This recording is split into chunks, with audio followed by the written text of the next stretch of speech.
Good evening, folks. Jumping back into Spirit of Justice. So, last time, we were cross-examining the victim of the first case regarding the second case, thanks to Maya's channeling ability. And something that I realized was we were talking about the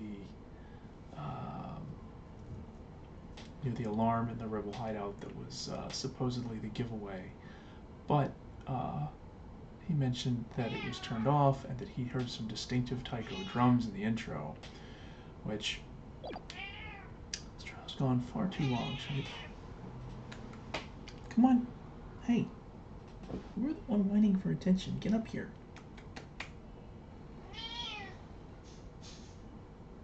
No, you want to sit in my lap?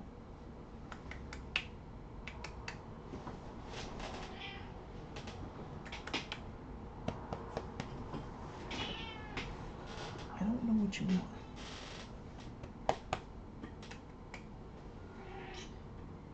You just want in this chair. That's what you wanted. You wanted to sit in that chair. Okay. You sit in that chair. I'll sit in this chair. We'll go to sleep. It's not time for your dinner yet. Anyways.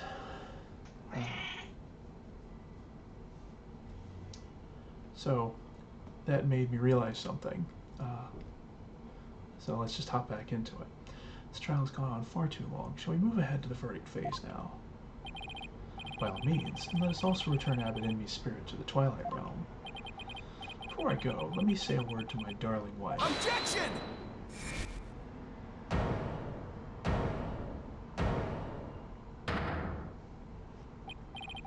Now hold on just 1 minute. Your Majesty. Yes? The High Priest's statement is inconsistent with a certain piece of evidence. Still you writhe in defiance of your fate? The very sight reminds me of a tortured soul writhing in flames. You won't be saying that once I show you the evidence. All I have to do is pick the right one. It's inconsistent with the statement about the taiko drum intro.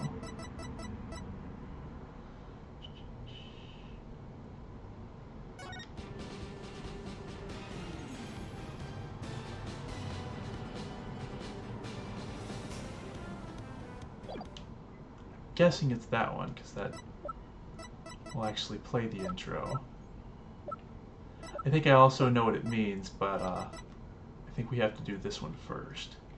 Take that! This is what's inconsistent with this statement. My client's Plume Punisher strap. What does that have to do with anything? It plays the Plume Punisher theme song, and here it is. Theme to the Plume Punisher, Warrior of Neo Twilight Realm.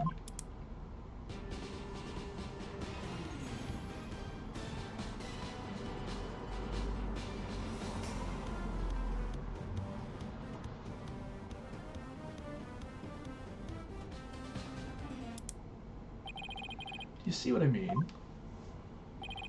Music the victim heard in his final moments might not have been the Plume Punisher theme song. I'm afraid I'm not following you. What was it if not the Plume Punisher theme? His final moments, Acolyte Zealot heard.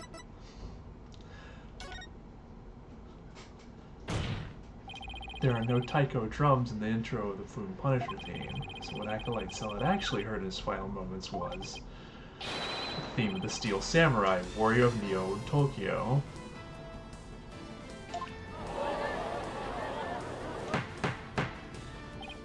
Peace, peace, peace, I say. Mr. Wright, what is this Steel Samurai of which you speak? Steel Samurai, Warrior of Neo Tokyo is an action hero show from America. Plume Punisher themes, are very similar to it. If you didn't know about the Steel Samurai, you could easily mistake the two. But the fact that Acolyte Zealot heard music from an American action hero show is irrefutable evidence that the accused was in a secret hideout. Actually, no. You have it backwards. Backwards? That's right, Miss Faye met an avid Plume Punisher fan here in Kurain, and as a token of their friendship, she traded a certain Steel Samurai item she had for the Plume Punisher strap. This avid Plume Punisher fan was the one who killed Acolyte Zealot? Yes, and that avid fan is none other than the High Priest's wife, believe in me. Objection! Do you have evidence to back up this claim, Mr. Wright? For as forgiving as the Holy Mother is, I doubt she would tolerate yet another dose of your baseless slander. I suggest you prepare yourself to face her holiness's wrath. Oh, I'm prepared to turn this entire case upside down, that is. Oh, wow, yeah, triple punishment time. Very well, then. Please present your evidence, if you would, defense. Something I noticed earlier. It's right there on her wrist.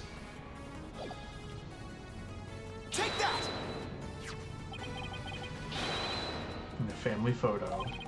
Proof that Ms. Inmi and Miss Faye traded items featuring their favorite characters. Objection! A family photo? What exactly should we be looking at here?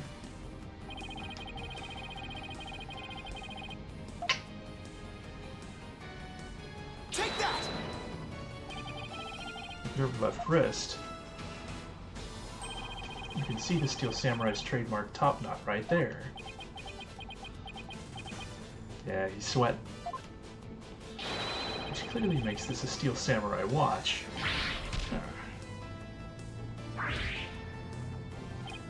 Why, I never knew your wife had such hobbies, Avid Inmi. This family photo was taken right before Acolyte Zealot was murdered. By that point, my client had the Punisher strap and Ms. Inmi had the Samurai watch.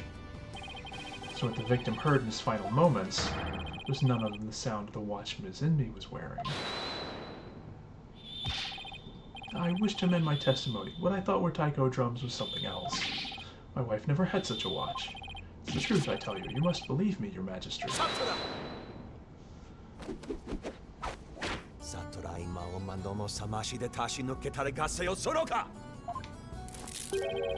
Not deceived by the defense's loyally chicanery. Now what? He's been pretty quiet up to this point. What does he have up his sleeve? There's a big gaping hole in his flimsy claim. A big gaping hole? I don't think so. Oh no, I'm afraid it is there, all right. Just like the big gaping holes in your putrid brain. My brain is neither putrid nor full of holes. I'm not a zombie, after all. Says the dead lawyer walking. He who has narrow vision, focus on what is before him, never seeing the big picture. Or as they say in your country, you cannot see the forest for the trees. For if it is as you said, Lady Inmi, the rebel, slew Acolyte Zealot, the rebel-hunting Lady Kira, then the rebel hunter would have been dead before the High Priest was slain. Ah, that means the High Priest could not have been slain by the rebel-hunting Lady Kira. How could I have missed... Oh, yeah. So tell me, who are you going to say killed the High Priest now?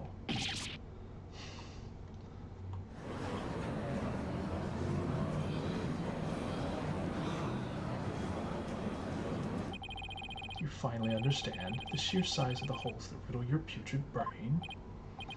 I'm in hot water now. I don't have any other suspects in the High Priest's murder. You mindless zombie, you should have begun your journey into the Twilight Realm long ago. Now let it go, and move on. No, I will never give up. I just need to think things through and figure out who really killed the High Priest. What's this?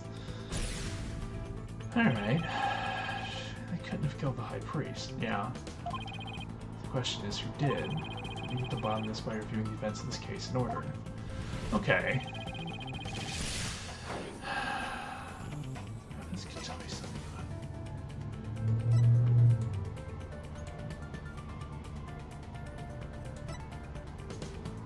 about the crime scene before the murder.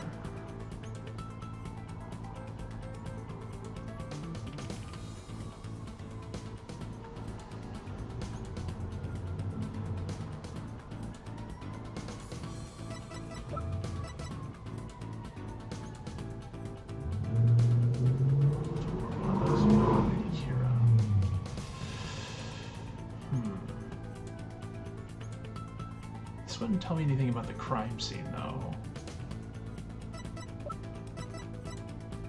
So it's about the spring already having red water in it. It's gotta be it.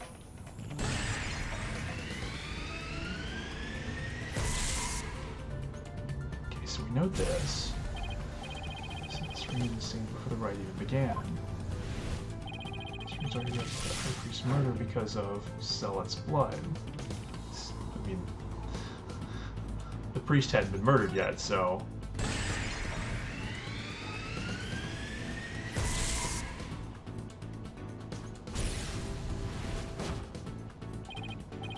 Zealot had been killed in the rebel hideout the day before the rite.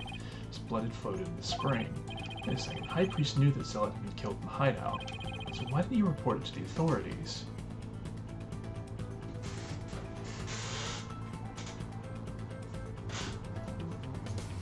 Of course he's not going to report it to the authorities because he knew... If he knew that his wife was the killer...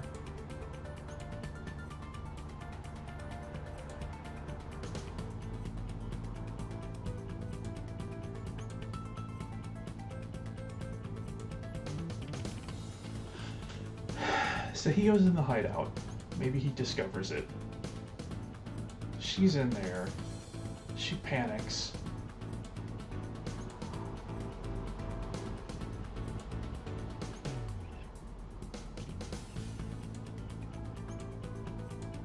She kills him.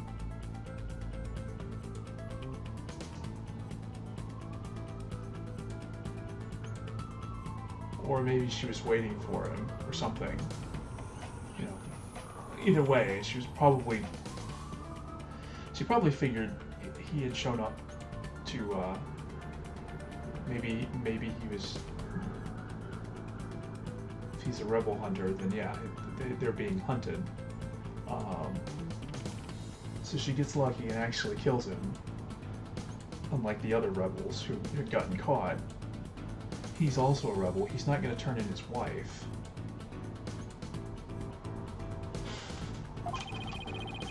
He might have been the killer. He could have easily had her arrested on the spot. Right. He didn't want to turn police in to, well, also to keep the hideout hidden. Because if he revealed the, okay, yeah, because even if Maya had been the murderer, he wouldn't want them to discover the rebel hideout, because then he would have obviously looked bad.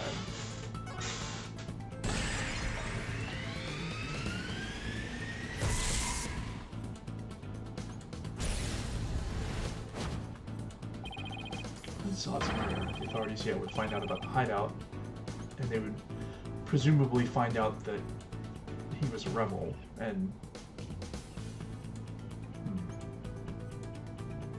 so yeah, that's the case either way. Going through the rite, the priest risked having Maya see the spring running red with blood. Why do you have to go through the rite? Do you want to?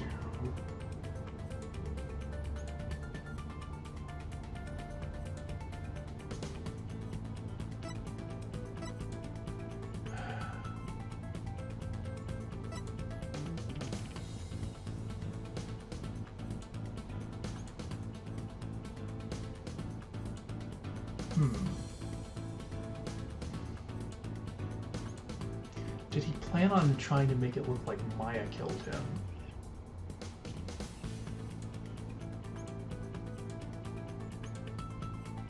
So basically, instead of... I don't know how that would work though, but... Yeah, if he can pin it on Maya, then... he doesn't have to reveal the hideout.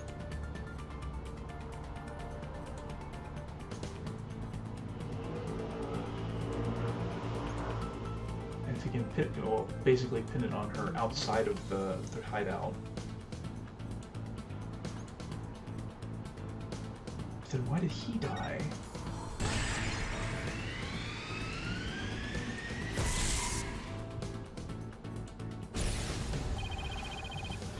The hideout. How's he planning to see the source of the blood in the spring?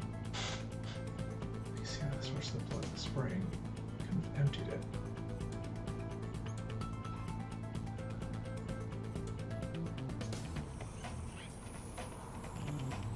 Well, this wouldn't work because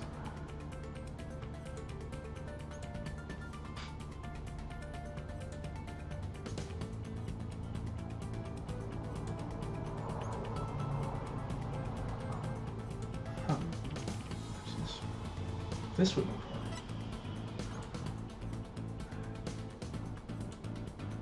Wouldn't be able to pin it on her if you used her.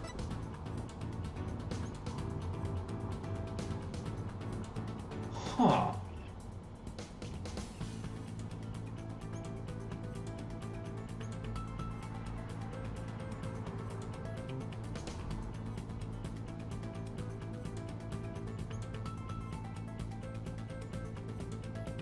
No.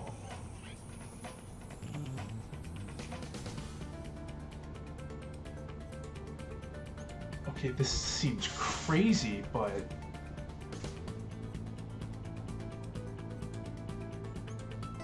I mean, I don't think either of these work.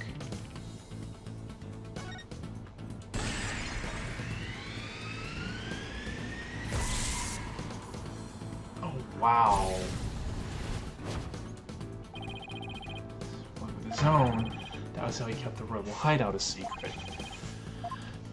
So the person who killed him is T himself. Oh man.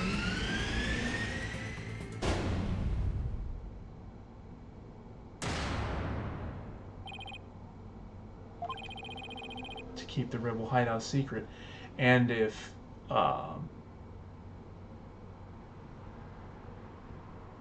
it also protects his wife, too. If his wife was the one who killed him, the acolyte. High Priest wasn't murdered by anyone. He took his own life to keep the rebel hideout a secret.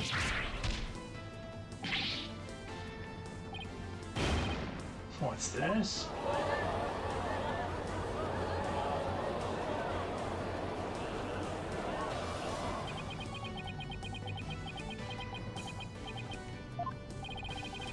High Priest. I've never heard anything more absurd. Objection. Lawyers placed a stain on the good priest's death with his putrid brain. His putrid gaping holes are as large as the hole in his logic. What hole? You still fail to understand. You truly cannot see the forest for the trees. You claim the High Priest took his own life, but have you considered who brought the dagger to the Plaza of Devotion?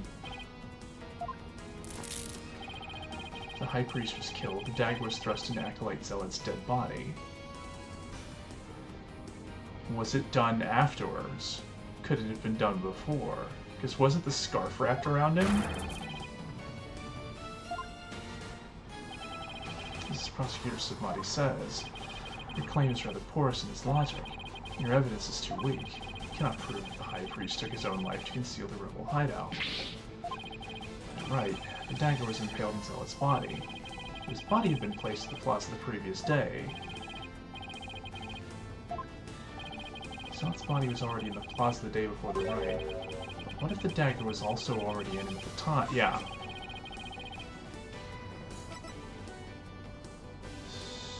The dagger was never at the inner sanctum.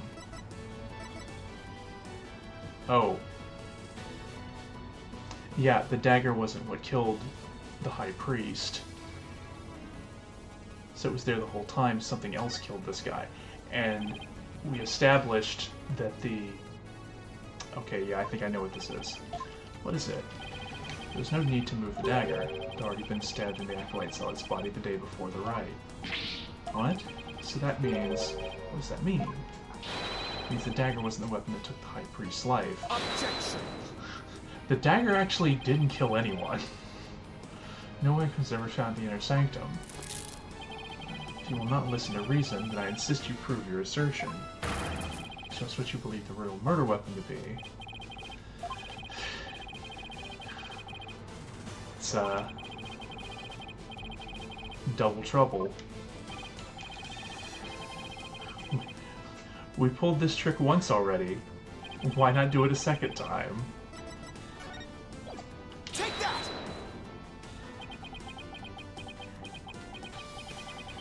Believe that to be what took his life. You truly believe the High Priest can... Oh.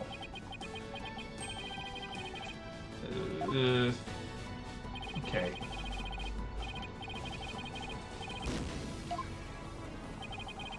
Since some conclusive evidence or it's all over. The High Priest has been killed by a dagger, but... Dagger, like... Okay, maybe there's something else that... Oh. Duh. Instead of the picture of the thing, why not just present the thing itself? Take that! Really killed him has been the Inner Sanctum all this time, and its lethality has already been demonstrated by the late Acolyte Zealot, yeah. It's the word, but it's the same thing.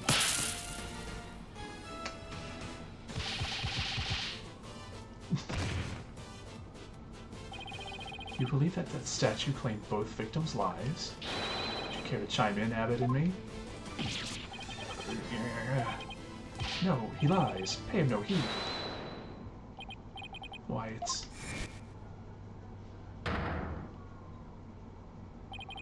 Oh. Darling, don't you think this has gone on long enough? Believe... No! Your Majesty, my wife knows nothing.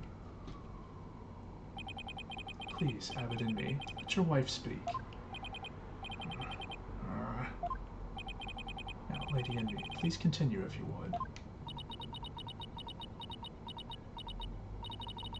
It's that time again. And what time would that be? 2:30 in the afternoon, the time my husband conducts his daily prayers. And the time Pere was slain.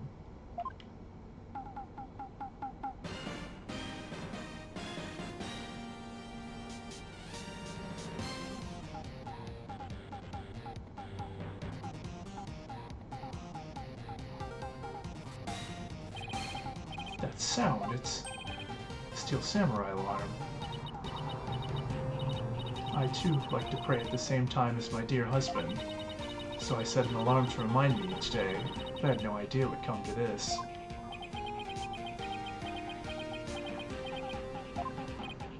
No, stop! She knows not what she speaks. Your Majesty, I am the one who slew Acolyte Zealot.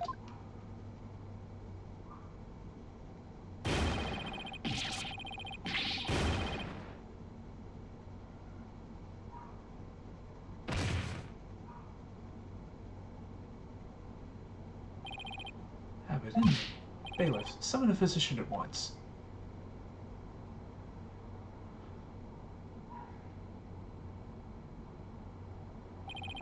The physician is now attending the High Priest, so there is no need to fear. Now let us continue. What about the half of him called Maya that's still among the living? Miss Indy, will you tell us everything you know? The truth is, I am a rebel just like my husband. This tragedy unfolded before the rite during the Feast of Blessings. I had gone to the rebel hideout to prepare it for Detz's escape. And that's when Acolyte Zealot suddenly appeared. Yes, Pere was shocked when he saw me there. Acolyte Zealot did not know you were a rebel? I do not believe he did. I believe he was there simply to investigate the hideout. And then he suddenly came face to face with Ms. Inmei. So the true identity of the rebel hunting Lady Kiro was Pere Zealot. Yes, he was a member of the secret police, serving directly under the Serving directly under the Minister of Justice? Oh boy. This is what he said to me. I can kill rebels with impunity. The Justice Minister has my back. He's using his position within the secret police to deal us rebels a heavy blow.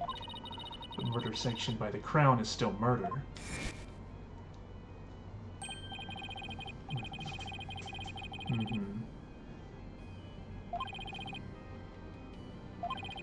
He's got a little trick up his sleeve.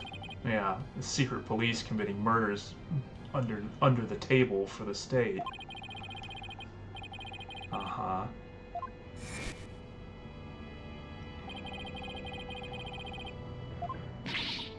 No, this can't be. My father would never. This must be a second bolt out of the blue today for Rafa. This explains why Acolyte Zealot abandoned his real name. Yes. He even went as far as covering up the tattoo that all Kurainist clergy members receive. Kira was a member of the secret police. That explains why no order was given to investigate her attacks. Oh, yeah. Guess I'm not alone in hearing this for the first time. But, this cannot be. Is this true? The Justice Minister is sanctioning state-sponsored murder? Peace. Now, Lady Inmate, please continue. Hooray suddenly lunged at me. That's when I pushed the stone slab towards him with all my might. But I never meant for what happened next to occur.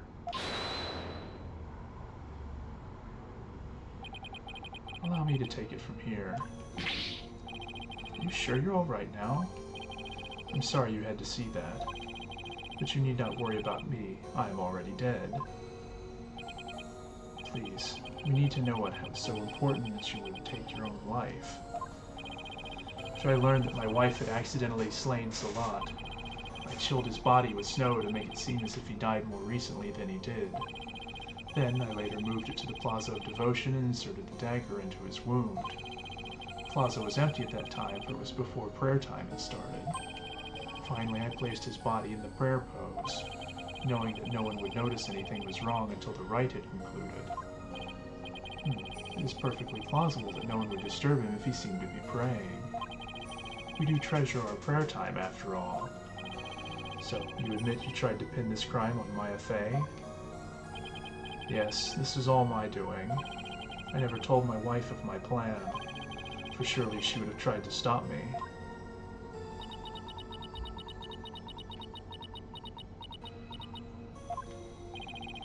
How did you get Miss Fey's fingerprints on the dagger? I had her hold it while we were rehearsing the rite the day before. And right before the rite, I drugged her with a sleeping agent. And I put Lady Kira's robes over the Warbod statue. That means Maya was probably already groggy by the time the rite started. Finally, I ended my own life, to ensure that the crime would appear to have been by Acolyte Fey's own hand. But when your body was discovered, Lady Kira's robes were on the ground. How did they end up there if they were on the statue? I impaled myself on one of the statue's dagger-like feathers. I used the last ounce of my strength to hurl my body backwards. As I did, I grabbed onto the robes, taking them with me as I fell back onto the ground. How terrible! What possessed you to do such a thing? You needn't have committed suicide simply to frame the accused. Prosecutor Sadmati, as one well versed in our kingdom's legal system, I would expect you of all people to understand. Yeah, he knew his wife was screwed if they found out. Understand what? This kingdom's legal system, Ms. Envy's crime, your suicide. It can't be that would be sadder than sad. Why, I believe the defense knows of what the High Priest speaks.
Huh.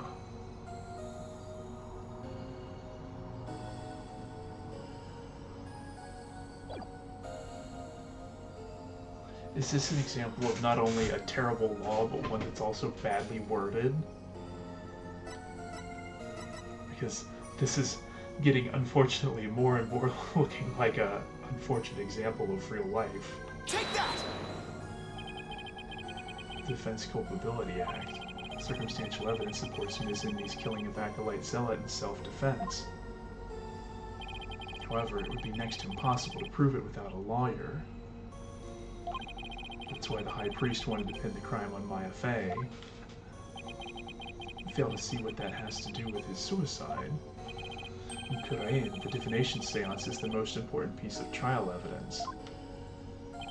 The High Priest wanted to frame Ms. Fey as a serial killer. It's a clever plan in which he made sure he'd see Lady Kira in his final moments. The lawyer speaks true. That is why he placed Lady Kira's robes upon the Warbod statue. Made it seem that Acolyte Fey was the rebel hunting Lady Kira. But are you saying you used my divination seance to produce false evidence? Forgive me, your benevolence. It was the only way to help my lovely wife. If you had approached me first, I could have proved the murder was in self-defense. Perhaps, but I have little faith in lawyers, despite being a rebel. How utterly foolish to cast away one's life for such a reason. Must have been other ways to cover up the crime. Yet, had I done so, my wife would rush to my defense, and when the case went to trial, she would suffer the same fate as I under the defense culpability. Yeah, because she would also be supporting the... So, here's the thing. Those who would support criminals will be deemed just as guilty. So basically, if anyone commits a crime, and you support them in... It's not even just a lawyer, it's anyone who supports a criminal in any way is just as guilty. I could not live with myself as she'd been convicted because of that fiendish man. This cannot be. All I have done under the laws of our kingdom, it has all been... Well, Rafa, she's really taking this hard. But I can't say I'm surprised.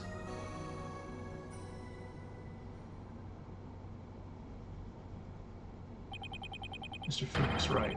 It is time to show the might of your legal prowess. You mustn't allow another innocent soul to be charged under that despicable law. Of course, I'll do whatever I can. What I have done to you and Acolyte Fey is unforgivable. I can only offer my most humble of apologies. Your Majesty. Yes? I ask that you please look after my wife. Have my word.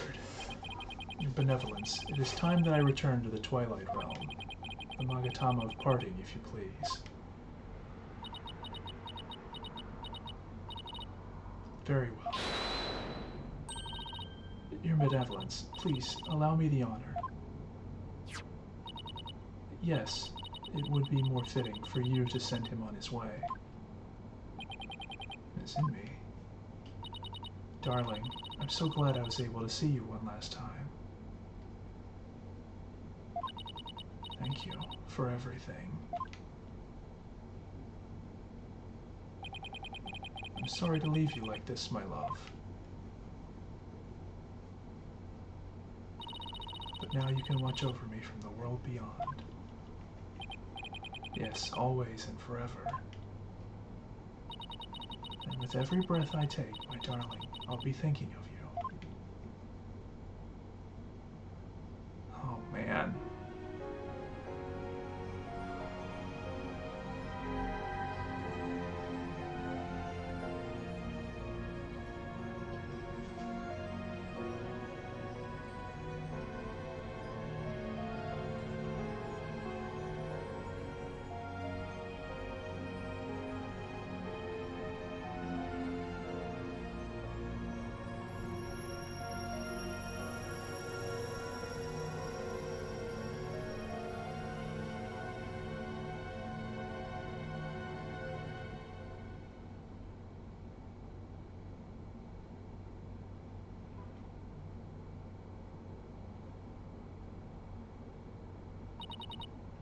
Farewell, my darling Tarust.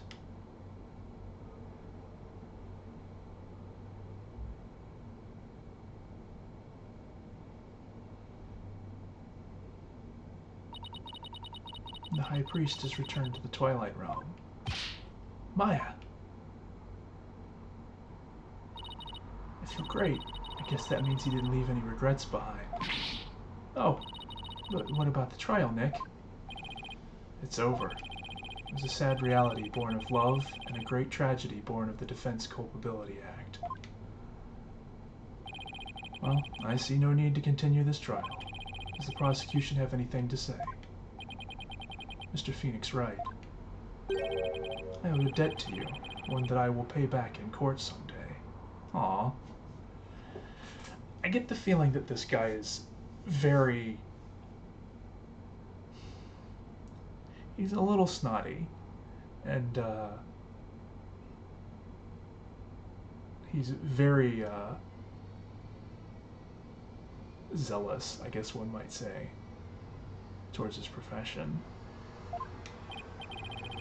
But ultimately, I think he understood what the right call was. Now, to deliver today's verdict and overturn that of yesterday's trial, with respect to all current and previous charges against them, I hereby declare the accused Maya Fey and her defense Phoenix Wright not guilty.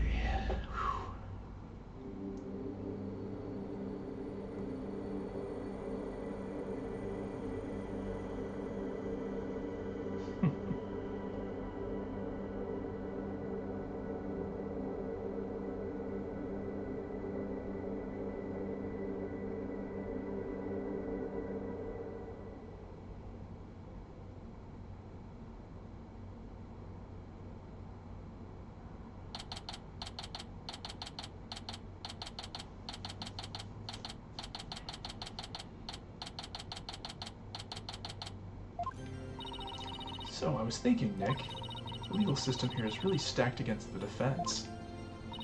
It's totally unfair. Yeah, it even forced the High Priest to make the ultimate sacrifice just to protect his wife. It's just so sad. Protect the status quo, or join the revolution. If the real Lady Kira were here, I wonder which side she would take. Somebody's got some thinking to do. Your benevolence. Huh? What? I was, just wondering, are you alright? Quiet, you. How could I possibly be alright? Yeah, she's not doing well at all. Who do you think you are, suddenly appearing before me, trampling my insights underfoot and plunging the Hall of Justice into utter chaos? You even desecrated my mother and father's teachings, you soulless infidel. Oof, that's a bit more extreme than usual. What am I to do?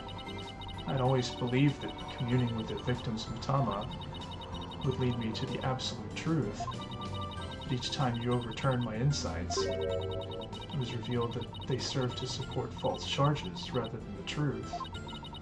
I'm left now with that heavy truth in my heart. Sorry, Rafa. Perhaps I am not worthy of hearing the voices of the Mitama. That's where you're wrong, your benevolence. What? Maya?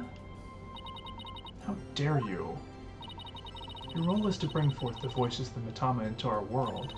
If you don't do it, who will? You know nothing, Maya Fey. It was spirit channeling, not a divination seance that brought the truth to light.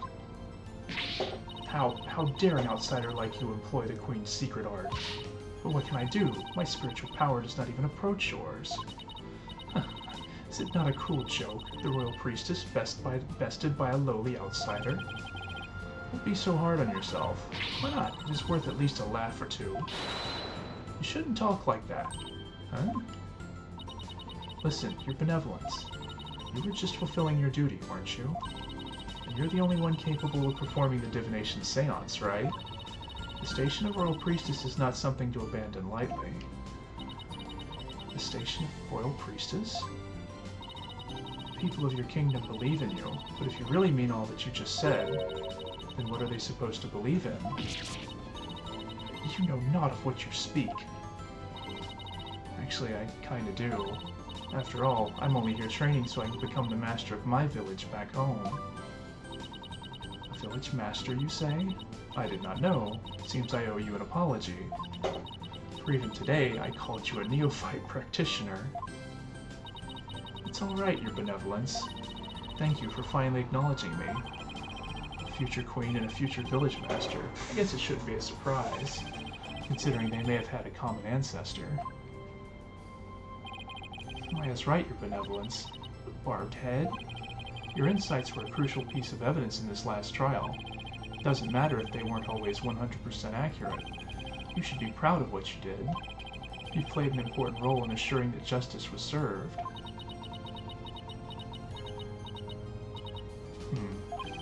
And besides, your insights aren't the problem here. It's your kingdom's legal system. Without lawyers, your insights have come to be accepted as the sole truth. And the Defense Culpability Act, which gave rise to that, is the root of it all. But that is the dangerous thinking of a rebel. Your benevolence. As Crown Princess, you are destined to rule this kingdom one day. That means there will be many things that you alone must determine. Things like how to keep your people happy, and what is true and what is false. And most importantly, what role you must play therein. I wonder if I'm even up to the task. Knowing you, your benevolence, you're more than capable. Never heard Maya talk. Yeah, she's, dang. She's definitely stepped it up.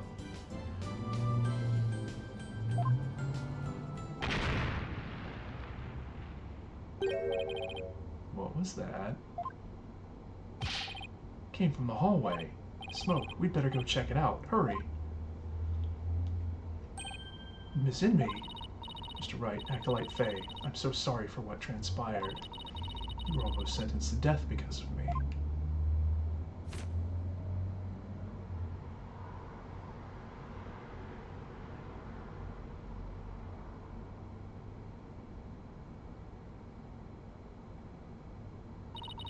I will make amends by picking up where my husband left off. Oh. I will see the revolution through so nothing like this can ever happen again. For that is the depth of my love for my dearly departed husband. Lady Inmate, gotta hurry. Oh shit. I must tell the people. They must learn that the peace we enjoy is a false one. One built on the backs of innocents charged with false crimes under that odious DC Act. We have it in our power to forge a society in which the law judges all of us fairly. Hey there, PW. Wish we had more time to talk, but, Dirk, everything's ready. It's go time. Dirk? Oh, shit. Wait, was that the rebel leader, Dirk? After him! Don't let him get away! Power to forge a society in which the law judges all of us fairly. It's the start of a legal revolution.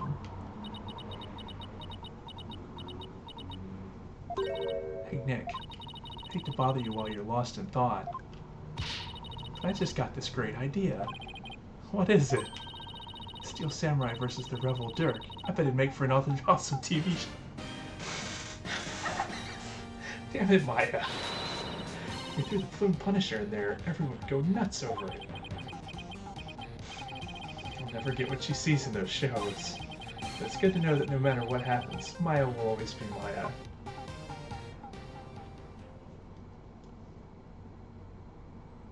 Oh boy. What a wild case.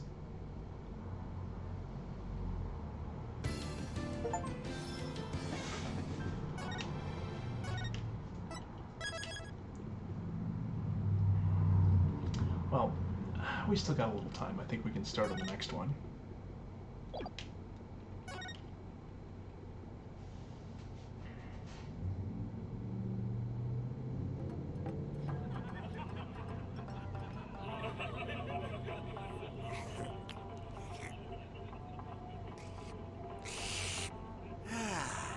Three, 4, 5, 6, 7, 8. What time is it? It's 9, 10, 11.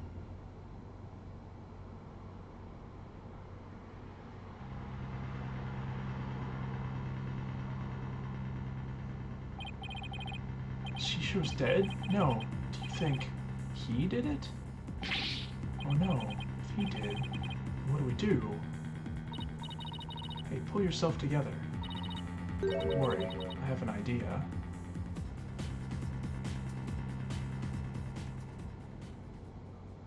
Could be another complicated one.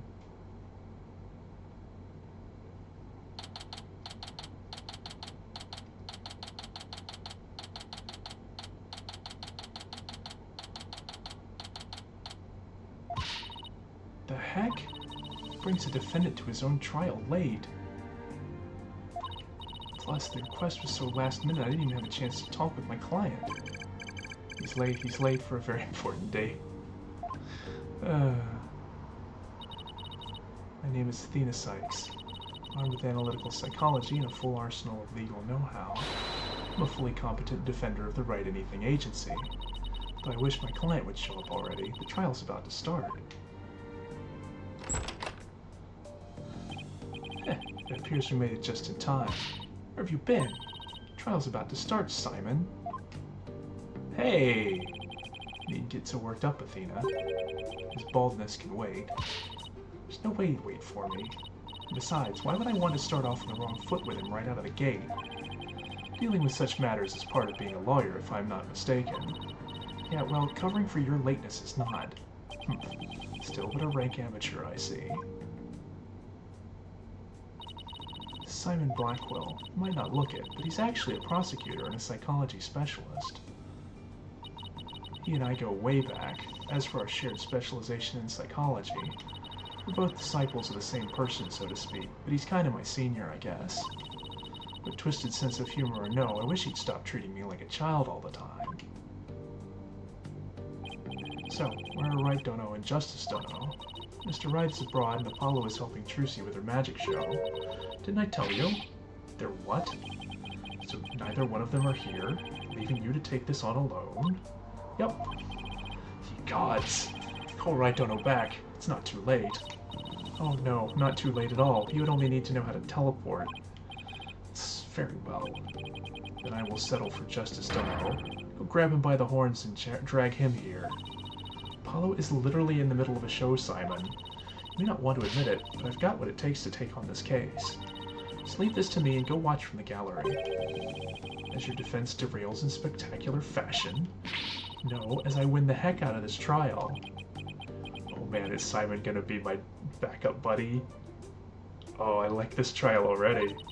I'll be okay, promise. So wipe that look off your face already, will you? Anyway, I take it the guy behind you is... Yes, he's your... He's asleep again. Oh wait, Bucky, wake up. Ow, what'd you do that for, Simon?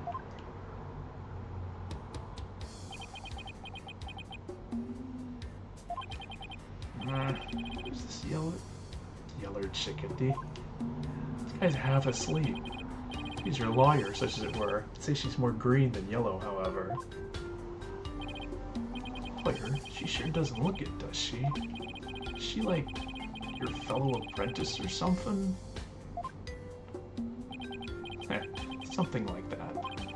I've known her longer than I've known you. You could say we're bound to one another. Oh, okay. Well then, guess I better call her Ms. Chickadee then. Simon, this guy's not only rude, but he's 3 sheets to the wind at his own trial. Hehehe. Hey, I know we just met, but I'm about ready to give him a piece of my mind. Do as you will. Just save it for after the trial. Don't call me that. How'd you do? Simon here is an old friend of mine. I'm the 4th generation head chef of Wet Soba. Noodle number 4. Bucky Wet, of course. Nice to meet ya. It's nice to meet you too, Mr. Wet. So he can pull himself together when he wants to. If only the trial wasn't starting in a few minutes. Having been accused of a murder that only occurred yesterday, I'm afraid it's taken a toll on the poor boy. You happened to be there at the theater where it all happened too, right? They said they found a Rakugo storyteller murdered in his dressing room. Indeed. Victim, Master Storyteller Taifu Tornado. Typhoon Tornado? He's a longtime patron of Wet Soba. Master Tornado had been looking after Bucky ever since Wet Noodle number 3 passed away. I see, so the victim was kind of like a father to the defendant, huh? That stupid old fart. Like a father? No way, he was always dishing my soba. How dare you speak ill of him? Running your mouth like that is why they suspected you of his murder in the first place. Pull yourself together. Number 3 must be rolling in his grave. But Simey, the police, none of them believes me. They won't listen to me. Looks like he's still in shock from the whole ordeal. Don't worry, Mr. Wet. Everything's gonna be alright. I'm going to defend you with everything I've got. You're in good hands now. You mean, you believe me, ma'am? Of course, no matter what. I'll believe in you to the very end. Gee whiz. Stop calling her that. You need to shape up, just like those al dente noodles of yours. Yes, ma'am. My soba is the freshest. Oh, jeez. Mr. Wet. Bucky, you great big pillock. So, how exactly do you know this guy? Used to frequent Wet Soba, and still do in fact, so I've known him since he was a lad. That's why his father and Master Tornado were always so good to me. I didn't know you liked soba so much, Simon. Of course, he gets soba instead of ramen. Wouldn't expect one such as you who eats meat slapped between slabs of bread. Okay, buddy. To understand the delicate taste and subtle textures imparted by buckwheat flour. Hey, that's just rude, but I digress. All about flavor and subtlety and stuff. If I let Wet Soba in like this, I'll never be able to face number 3 or Master Tornado in the next life. Ah, I see. And that's why you came to me. You wanted somebody you could trust. It's never my intention to ask you. Show him. I'll show him I can handle it just fine. Well, I believe it's just about time. What? We haven't even properly discussed the case yet. What's the matter? You look nervous, Athena. Don't tell me you're chickadeeing out. I'm just trembling with the excitement of battle, that's all. Literally nothing in the court record.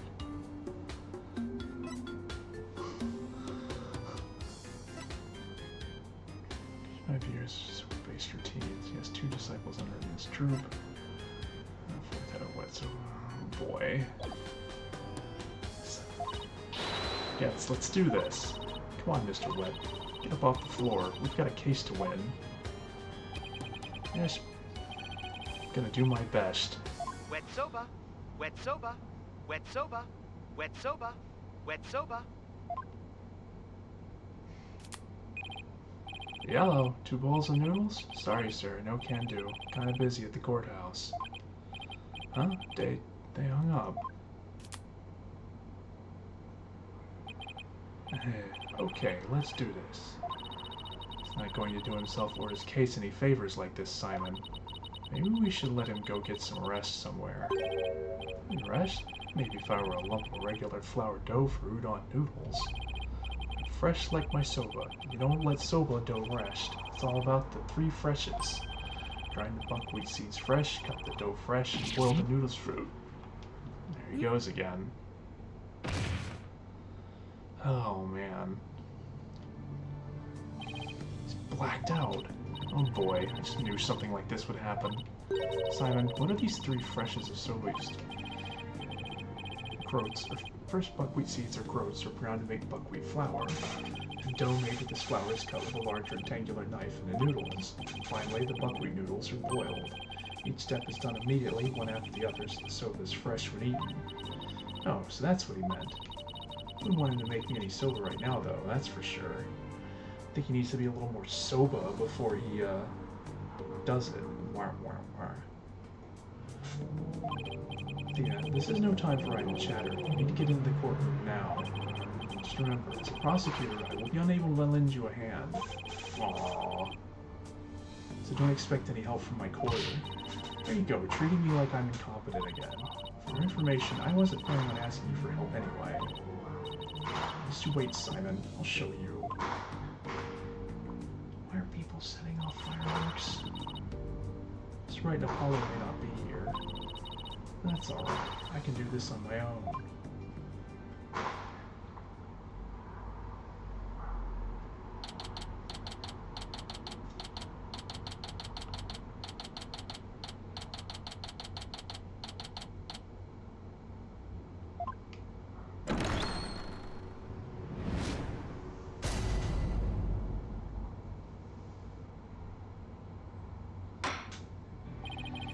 Court is now in session for the trial of Bucky Wed. Wed? I don't know. Puns are getting multi-layered at this point. The defense is ready, Your Honor. The prosecution is fully prepared, Your Honor. What is he doing here? Wasn't he like... Does he just fly back and forth? What's this? No prayer this time, Prosecutor Sugmati? That is correct, Your Honor. To expedite these proceedings, I complete them beforehand in the lobby. Very thoughtful of you. By the way, what brings you back to this country? Chief Prosecutor Edgeworth himself called on me to handle this case. Besides, I have a debt to repay. I know my opponent is yet a callow thing. I have no qualms with sending her down to hell. Objection! You have a score to settle. It's with Apollo, not me. More importantly, I am not a callow thing. I'm a qualified and capable attorney. And what is that yellow attire if not proof of your immaturity, you small spring chick? Alright. I get that she's still somewhat of a rookie at this, but y'all need to lay off. Oh, now, Prosecutor Sudmati. Okay.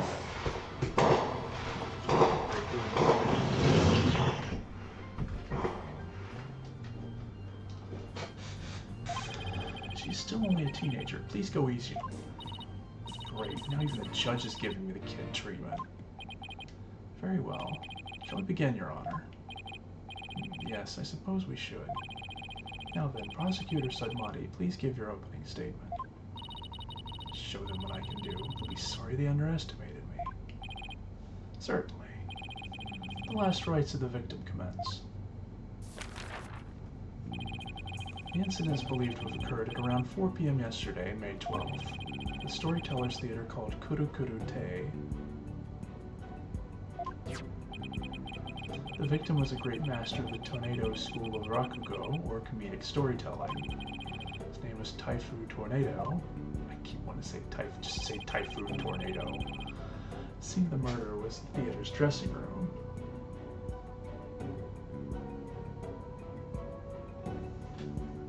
Okay, so stage, dressing room.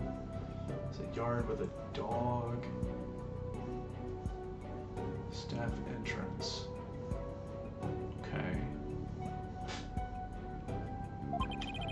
Accessible via the staff entrance hallway, and has an inner and outer sliding door.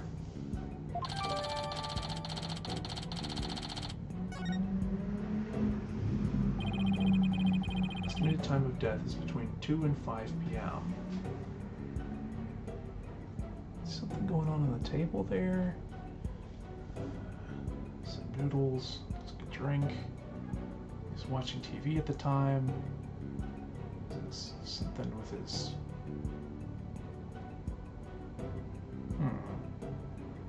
There's a bunch of powder on the floor and looks like a trail leading to the television. That's weird. Which, also there's something unplugged.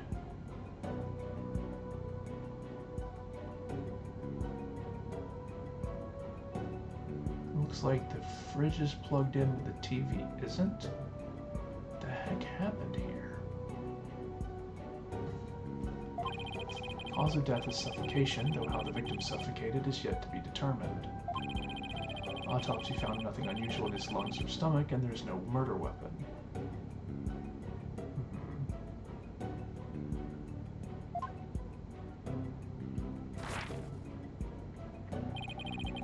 I'll submit the incident report to the court.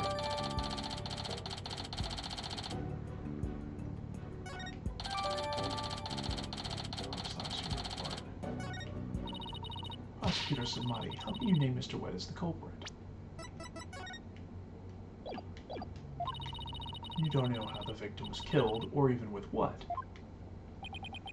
While it is true that the weapon and precise method are as yet unknown, the accused is the only one who had the opportunity to commit the murder.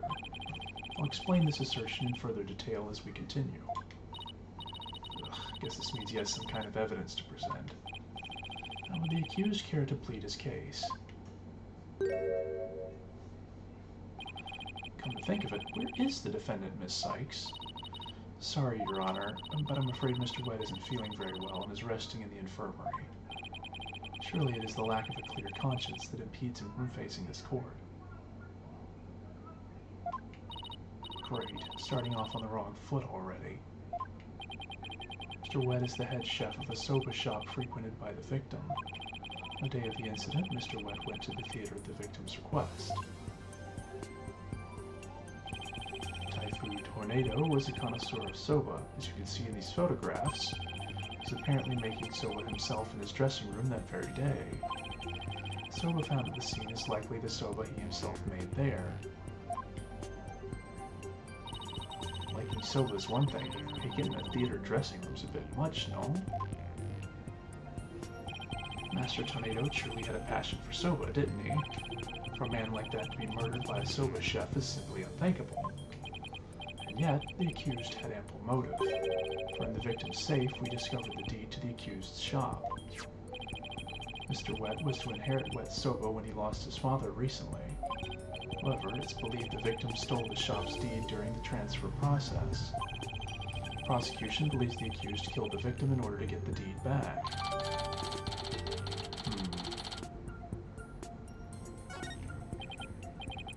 Murder over the deed to a shop does sound like a plausible motive. So that's what this case is about. Wish Simon had filled me in a little better. Could have contributed more than just 1,000 buckets of cold sweat if he had. Defense. From your demeanor, I gather you know very little about the details of this case. Well, you see, you were dishonoring the soul of the victim by appearing in the courtroom unprepared. You are an embarrassment to your profession, you putrid egg yolk.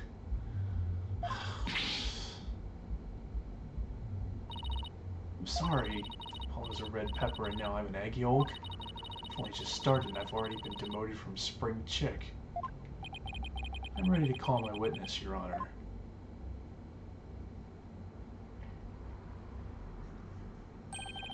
Let us listen to the words of one who was present when the crime was discovered. Someone who was there when the victim's body was found. Very well. Witness, please take the stand.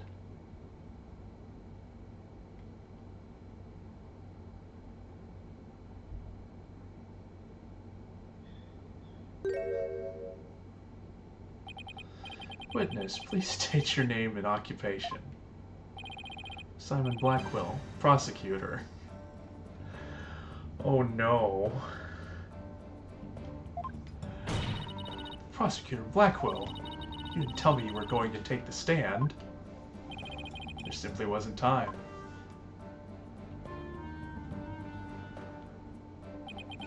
What a shame, Prosecutor Blackwell. Had you shared the damning scene you witnessed beforehand with the defense, you could have moved this trial along and saved the victim's soul that much faster. Damning scene? What in the world did Simon see? Prosecutor Samadi, was it? Before I give my testimony, there's something I'd like to confirm. By all means. This case involves rakugo, a very traditional form of Japanese comedic storytelling. Do you have enough knowledge of this art form to handle the case competently? Are you implying that I am not qualified for this case? Not yet. I am simply trying to ascertain your familiarity with the topic, for now.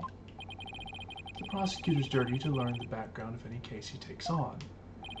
I did some research on rakugo last night and have grasped the overall idea. How much could you possibly grasp in a single night?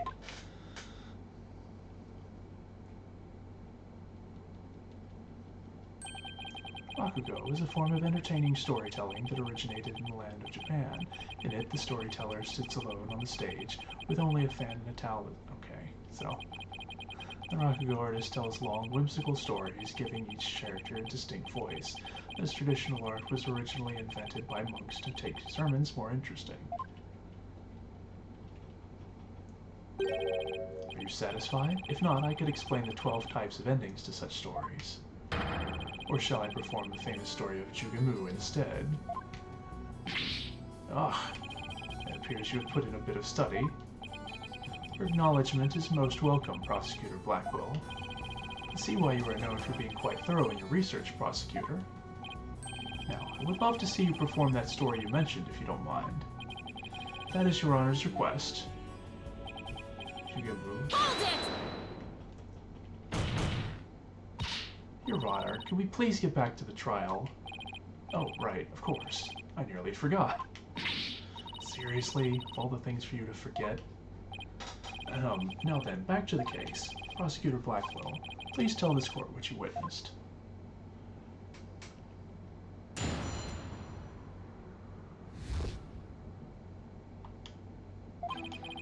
went to the theater yesterday and arrived at approximately 4 p.m.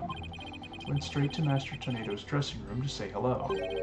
Bucky went into the dressing room thereafter, only to come storming out a while later.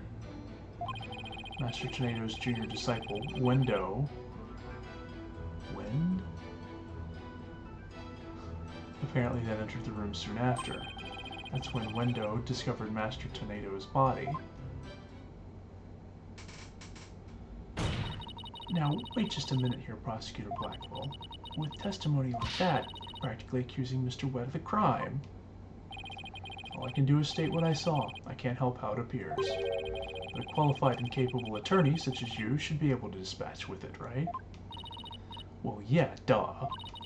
Alright, I guess I'd better start by getting all the info out of him that I can.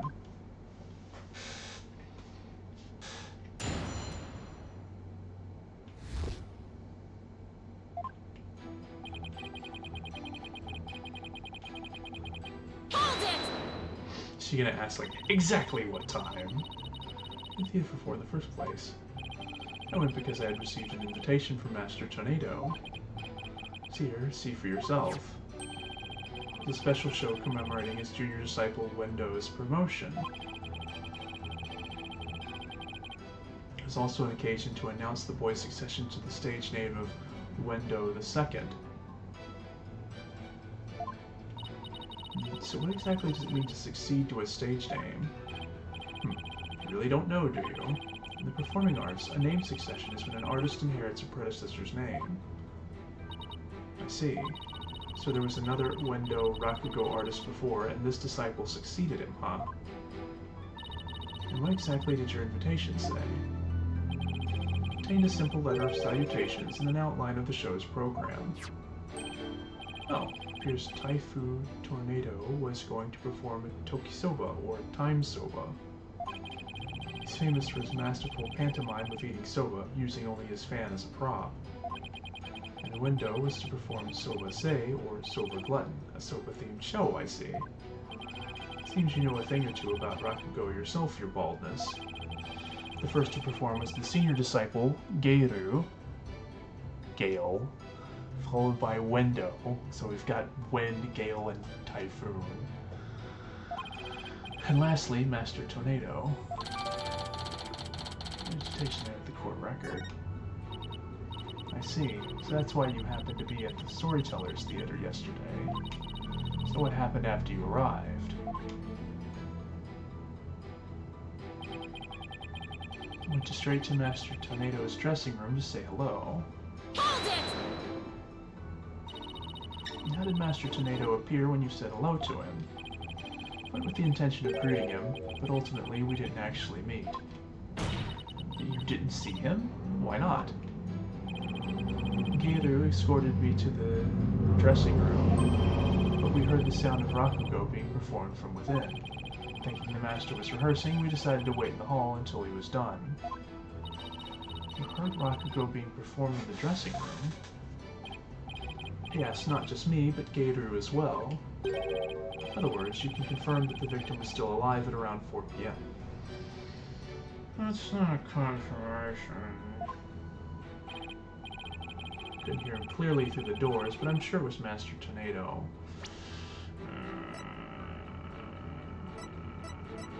I don't like that part. I could tell because it was the time solo routine being performed in there. It could still be a recording. So that means the victim was killed sometime after that. That's an assumption you could make. Hold it! Please tell us in detail how Mr. Wet appeared at the time. Gator and I were waiting in the hallway for Master Tornado to finish practicing. When Bucky appeared and entered the dressing room with his things. His things? What happened after that? I heard what sounded like Bucky shouting inside the room. About 10 minutes later, Bucky came back out of the dressing room looking rather irate. This is most likely when the murder was committed. The victim was an elderly man. It would have been entirely possible to kill him within the span of 10 minutes. Better come up with some kind of counter-argument and fast.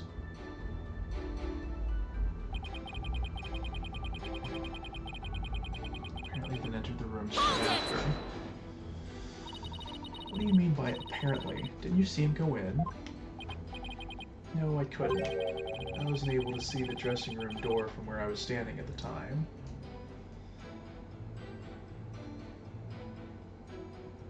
Okay, so he didn't suspect that anything was up, so he didn't realize he'd need to watch the door.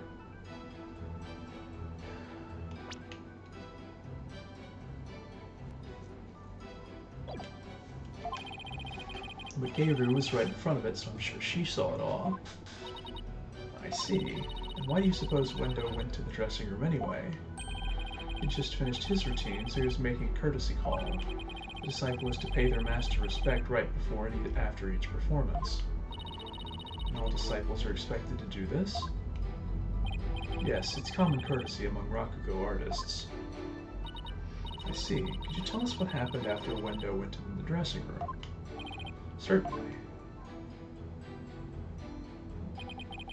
That's when Wendo discovered Master Tornado's body. Hold it!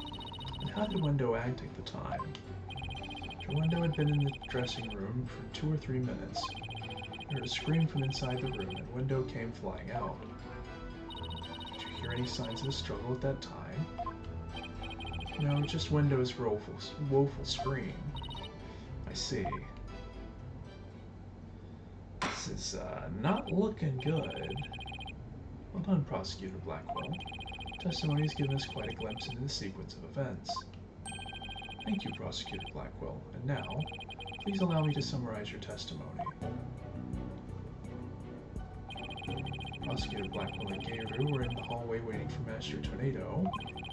The accused came along and entered the dressing room with some items in tow.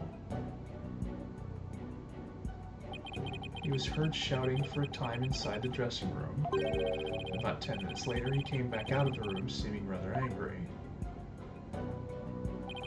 A short time after the accused had come in and gone, the Wendo Tornado went into the room, coming from stage. Okay. A few minutes later, after having discovered the victim's body, Wendo gave a scream. Came running out of the hallway from within. Hey, Tormuse, how's it going?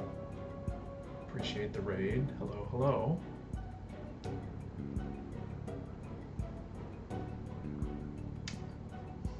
Yes.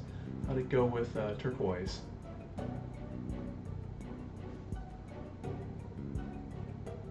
Nice. I'll have to check out the rest of it later. Ah, yes.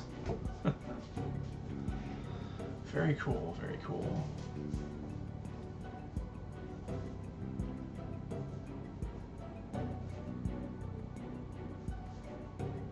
Mm-hmm, it certainly is.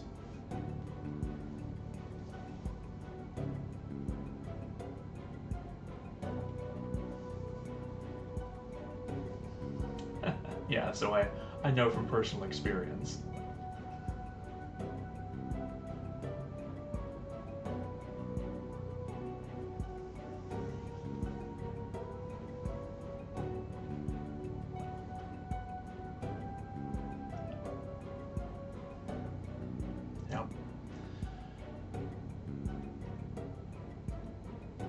So to give you all a quick rundown, basically we wrapped up the previous case, so I figured I'd go ahead and start in on the fourth one, and it's not looking good. Basically, from what we know so far, our victim was a Rakugo storyteller who was killed in his dressing room. Now this is the next one. I finished that one up, so apparently we were pretty close to the end on that one. So,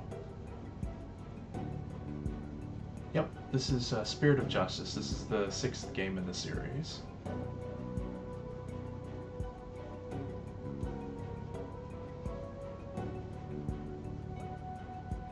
So fortunately, you've kind of come at a good time if you don't want to get spoiled on too much, since basically we just got started on a case and it's pretty fresh.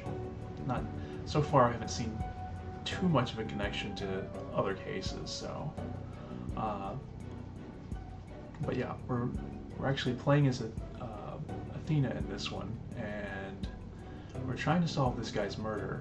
And they think it was this guy who's he's a buckwheat soba chef.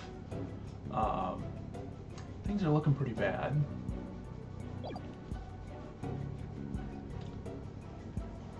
Yeah, she's one of the other attorneys. She was actually introduced in the previous game, the 5th game.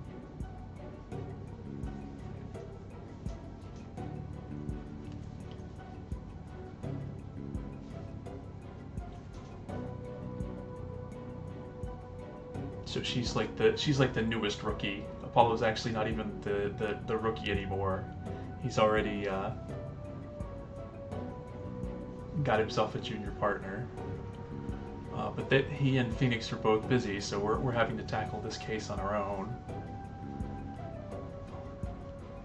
Yeah, pretty much.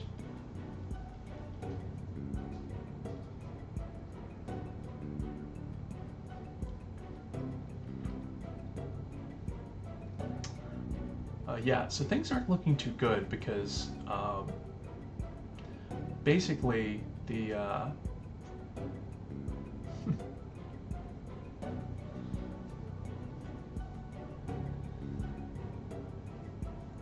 basically just tell you they're defense attorneys. So it works, and she's got her own special abilities like Apollo and Phoenix, but for the most part it'll play out like a usual Ace Attorney game. So we'll get into that stuff if we see it.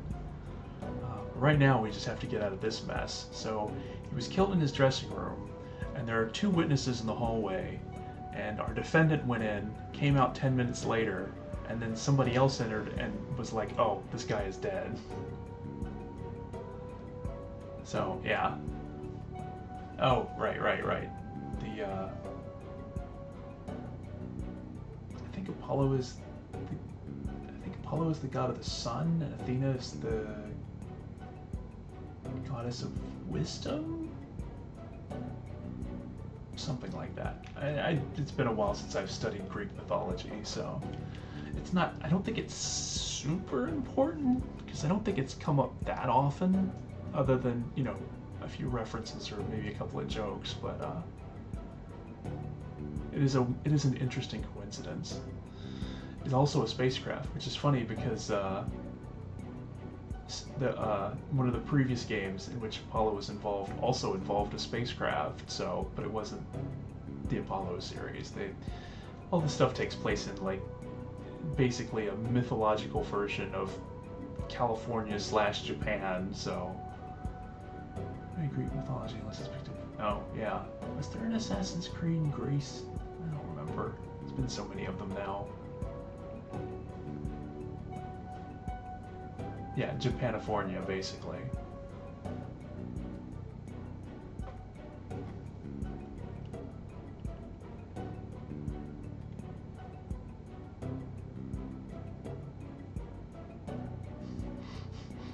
Something like that. Anyway, so yeah, the second witness came running out in the hallway. Prosecutor Blackwell and Geiru then ran into the room and saw the body for themselves. From the circumstances, it is quite clear that the accused murdered the victim. This is crucial testimony indeed.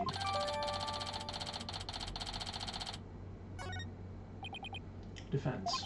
An eyewitness has given conclusive testimony. Why not let it all go now and allow the victim his last rites? Not in your life. Wendo went into the dressing room too and was the first to discover the body.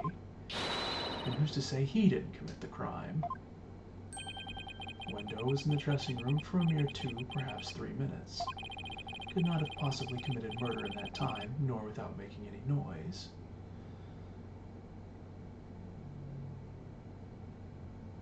Yeah, it might have also been Goddess of War. She might have. It's been a while. Also, sometimes they represented multiple things. They weren't all just like a deity of one particular value. They could handle multiple things. Oh, Simon, why'd you have to give that awful testimony? Prosecutor Blackwell, can't you give me something a little better to work with here? It's up to you to ask the right questions. I'm certainly willing to tell you all that I know. Yeah. So if you truly are as capable as you claim, then draw out what you need yourself. It's no time for your twisted games, Prosecutor Blackwell. By the way,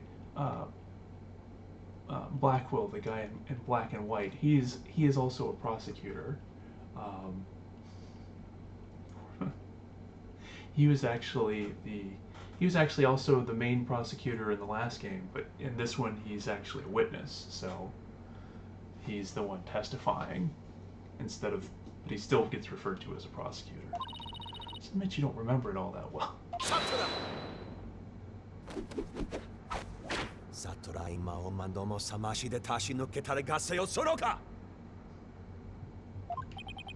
Prosecutor Blackwell, watching you collude with the defense like this, I see that you are no prosecutor. Begone, witness. You shall haunt the sacred hall no more. How dare you treat me like some evil spirit to be exorcised. Also, he didn't do anything. He literally just testified. I'll remember this, you blackguard.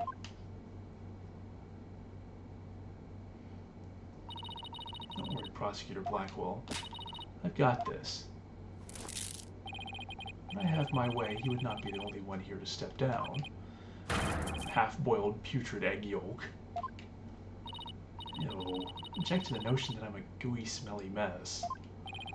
Prosecutor Blackwell's testimony was like the lowly opening act of a Rakugo show. He may hold the title of prosecutor. This time he stood on the side of the defense. I mean, he really didn't help us that much. Like, he literally just brought the defendant in because the defendant was the accused is basically a mess who can't even stand in court.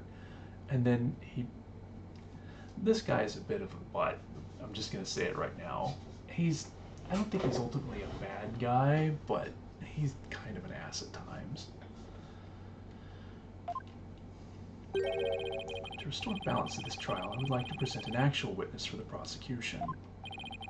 And who is this witness? The person who was with Prosecutor Blackwell when the body was discovered. She is another entertainer of the Tornado School, Miss Geiru Tornado.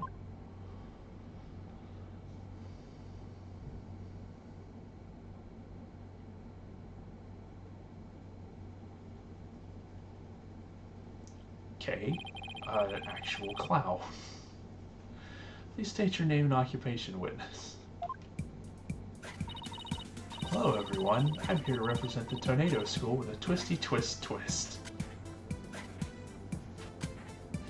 Yeah, there's always a case or two in these games that seem a little like, I don't want to say they're filler cases, but they're usually just for fun more than anything, and this seems to be this one. Yeah, they get to have some real characters.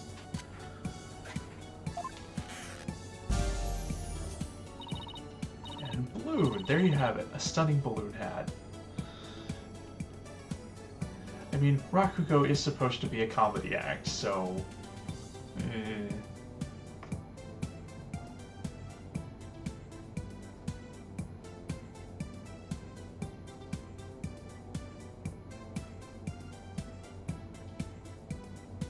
God, I'm not even going to comment on that. Nope, not even gonna think about that, just gonna go on with the case. Speak, the balloon artist you all know and love, Gator Tornado. Just call me Gator, sweetie. 1, 2... Okay, this is definitely the filler case that is just for fun and not related to the main story. Although it'll probably turn out to be related to the main story somehow by the very end of it. Yeah. Just haven't been that many in the past couple of games. It's kind of surprising. Yeah, probably. A way to capture your audience's attention. Interesting. Judge, please. Tell me you're talking about the hat, Your Honor. Oh, Mr. Judgy, I'm so glad you liked my performance. Did you consider joining my fan club? Oh, absolutely. Please save your fanboying for after the trial, Your Honor. I have not seen her before, so this is definitely her first appearance.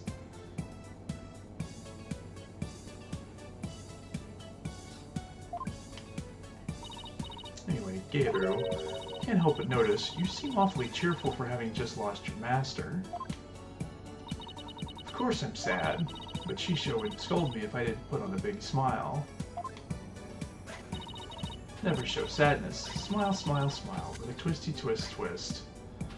I mean, that is a thing that Phoenix, you know, tells his lawyers to, you know, keep smiling until the end. You know, put on support for your client, even in dire circumstances.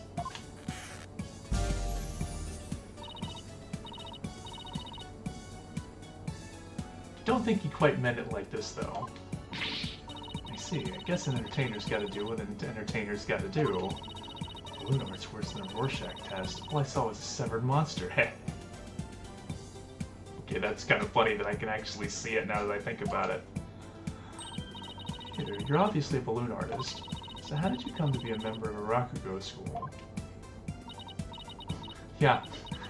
Actually, now that I look at it, yeah, the eyes instead of a birthday cake, that's actually kind of funny. My father, my late father that is, was a Rakugo artist, you see. I joined the Tornado School to be just like my daddy someday. I see. My father and I owe so much to Shisho, our master, that Bucky Wet. How could he? I want to see him pay for what he's done as quickly as possible. Legend of Zelda enemy. Distress is entirely understandable. My condolences for your loss.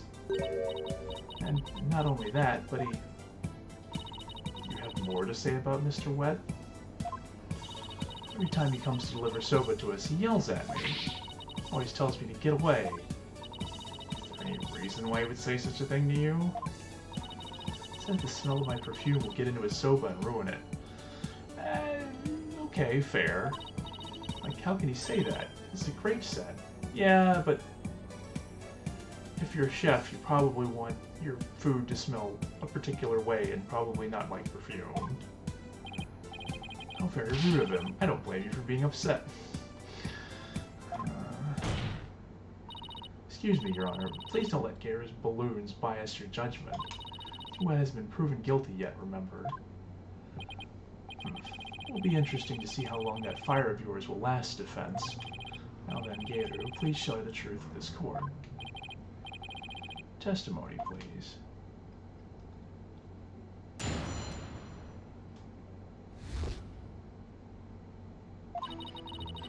4 p.m. to a little after 4:20, when Shisho's body was found, Simon and I were standing in the hallway in front of the dressing room. Yeah, half the time, everything is already just started out against you, so this is, you know, standard run-of-the-mill procedure for a case like this, where you're already about to lose and the cross-examination hasn't even begun yet. Before Wendo discovered the body, the only person who'd gone in there was Bucky. Come to think of it, a little while before Bucky showed up, Jugen was barking like mad.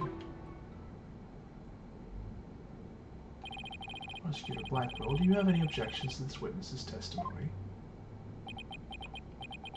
No. Make up your bloody mind, sad monk, said Madi. First you exorcise me, now this. You can only do as you are instructed by this humble servant of the Holy Mother. Since there are no objections, Your Honor, let us move on to the salvation of the victim's soul. Hold it!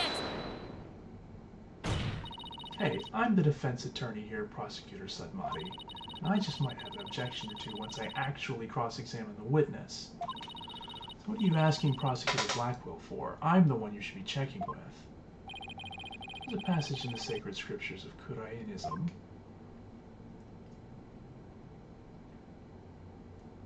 To stir the wind is beyond the power of a spring chick. In other words, the inexperienced are useless. With that in mind, it seemed more judicious to consult Prosecutor Blackwell. He doesn't even see you as an adversary, Sykes-Dono. Well, I won't let either one of you insult me. I'll show you I'm no experienced spring chick. Your Honor, I'm ready to cross-examine the witness. I hope you can make Prosecutor Sudmati see you as a worthy adversary, Miss Sykes. I'll allow your cross-examination, so you better strike while the iron is hot.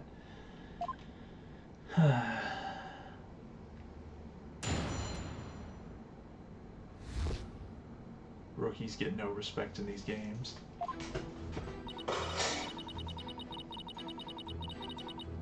Hold it! So the murder must have happened sometime in those 20 minutes, correct? 20 minutes isn't a lot of time, is it? Also, something that was brought up beforehand,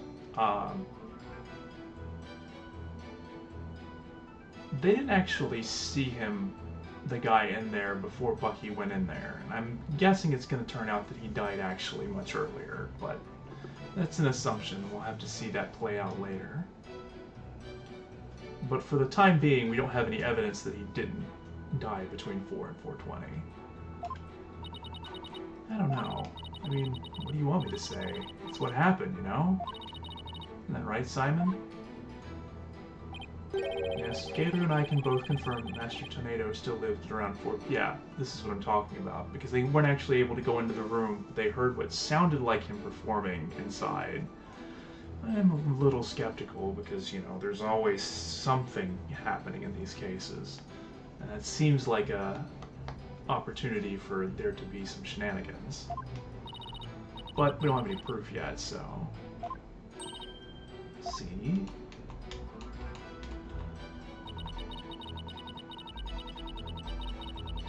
Hold it! The fact that the two of you were there in front of the dressing room means you were able to see everyone who went in and out, right? Of course. Or are you insinuating that I was daydreaming or sleeping while standing up or something? No, of course not. I saw everything, I tell you. Fine, so you say anyway. But did you really? Orlando discovered the body. The only person who had gone in there was Bucky. Hold it! Only the defendant and Wendo entered around the time of the murder. That's right. That's why it must have been Bucky who killed poor Shisho. Let's take a deep breath, okay, Kiru? So, not a single other person set foot into the dressing room during that time. I already told you over and over, didn't I? There was nobody else. Must apologize on the lawyer's behalf. Even her memory is that of a spring chick's. I mean, look, man. You gotta do these things multiple times to confirm, because sometimes people's memories are weird.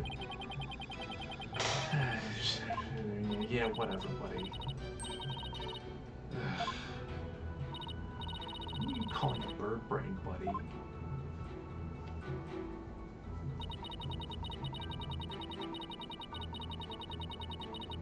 Okay, I'm guessing this is gonna be the dog? Because I noticed there was a doghouse on the map. Hold it! We should confirm. It's my doggy. I keep him at the theater. Let's see. Twisty twist twist. Oh god. That, I was just expecting like a normal balloon dog. That is a little disturbing. kind of creepy looking. Oh, he's a really, really good boy. And why was Jugamu barking? Do you think it's because he saw someone suspicious? If so, then we'd have a new suspect in this case. Now, why was he barking again? I remember, because it was time for me to feed him. I went into his yard and gave him some food. Couldn't somebody have slipped into the dressing room while you were doing that? Nope, the door out into the yard was wide open. I was seeing if anybody went into the dressing room. Prosecutor Blackwell, come down to the stand for a sec, please. How many times must I do this? You saw what Gator was talking about, right? Yeah, kind of. So why didn't you mention it before? Can't be expected to remember every minute detail. Well, remember them now, please. Did Garu go out into the yard? Yes, I remember now that she went to feed Jugamu. Jugamu? I'm not sure how that's pronounced.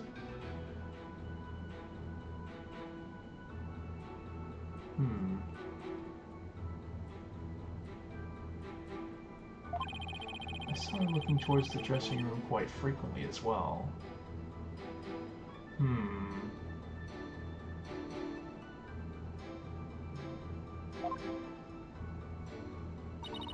I recall anything else? Hold on a second.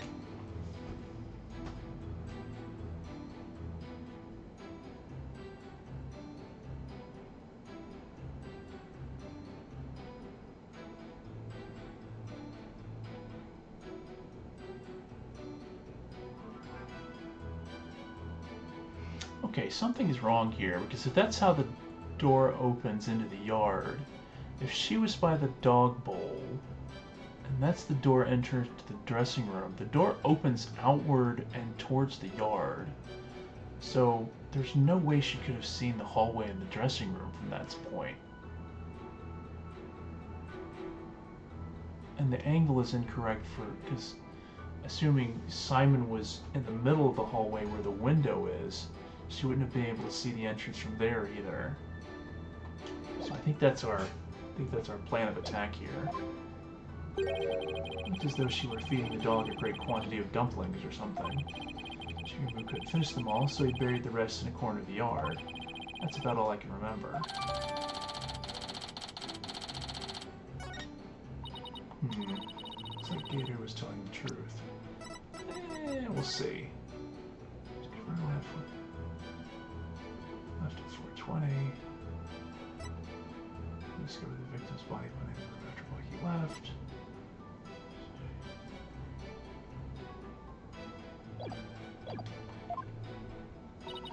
Your Honor, I'd like Gator's last statement added to her testimony. It's your wish, defense.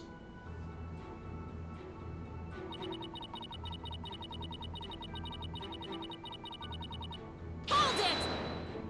I'm impressive, but I think I know the... You know what this means, right, Gator? You weren't in the hallway the entire time after all, were you? Well, okay, so I did go out in the yard. It was just for a second. And the yard door was wide open, so I could still see the dress... Yeah, that's wrong.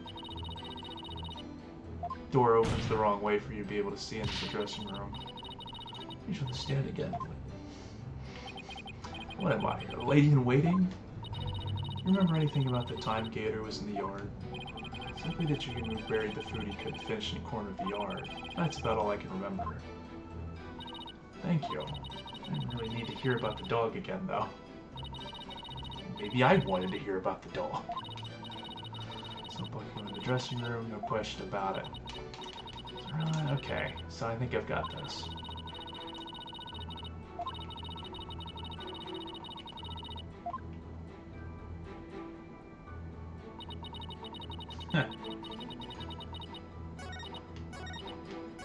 Yeah, there's definitely something weird here, because the door is wide open, so I keep watching the dressing room. There's no way she could have seen that with the door open. She had to have been watching something, but it couldn't have been the dressing room. Objection! You were able to keep an eye on the dressing room while you were out in the yard.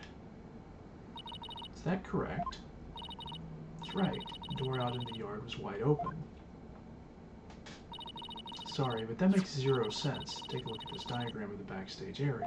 There's a clear contradiction between this diagram and the witness's testimony. I'm afraid I don't understand, Miss Sykes. Please point out what contradicts the witness's testimony. It's this, where the door opens. Take that! It's in the yard near the doghouse. Prosecutor Blackwell even saw her there. While she was out there, the door to the yard had been left open, which would have blocked her view into the hallway. Now, as she said, it would have blocked her view, making it impossible for her to see the dressing room. What? No way. But even if there were admittedly a few moments Gator was not keeping watch, how much would that really affect this case? It would greatly affect the case. From the spot Prosecutor Blackwell stood, he couldn't see the dressing room door either. Anyone could have entered the dressing room during that time without being seen.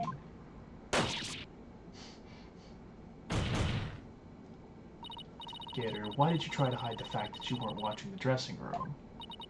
What? Objection! Hide the fact? You speak as though you think she had something to do with the murder.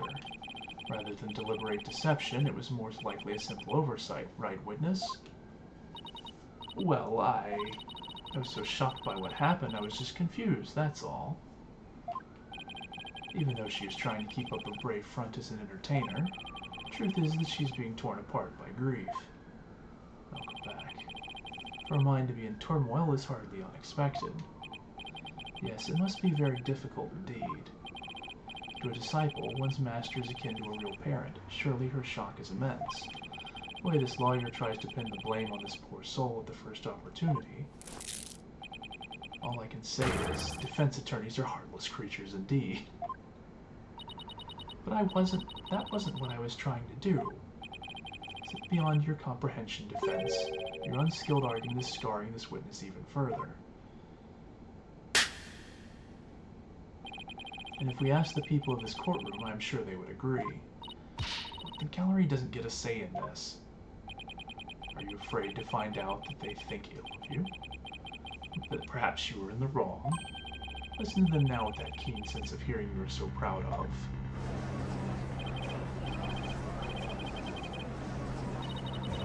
Alright. Okay, that was uncalled for. I was just trying to find the truth. That's the whole gallery siding with Prosecutor Sagnati. People understand. They know what is right and what is wrong.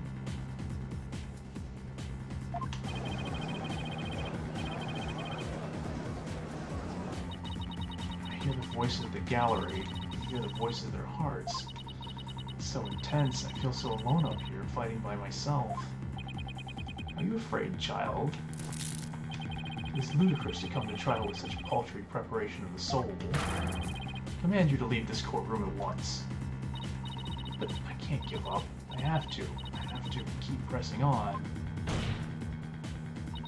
As long as there was a moment when nobody was watching the dressing room door, the defendant can't be convicted solely on Prosecutor Blackwell and Gator's testimonies. Even now you would continue to resist. Childish in defeat as well, I see. I'm not out for the count yet, Buster. I'm just getting started. Despite your posturing, is it not true that your resolve could crumble at any moment? But a little push, you would surely succumb to despair.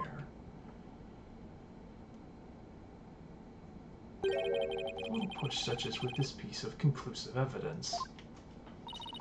Conclusive evidence, huh? That is correct. We found a critical piece of evidence at the scene of the crime. The victim's dying message, which clearly implicates the accused, Bucky Wet.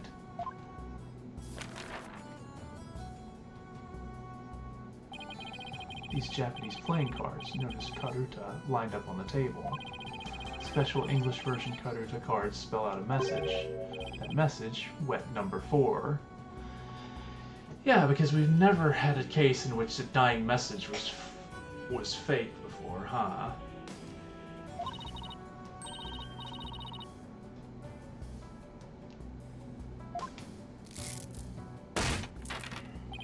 Yes, Wet Noodle number 4 is the fourth head of chef of Wet Soba is also known.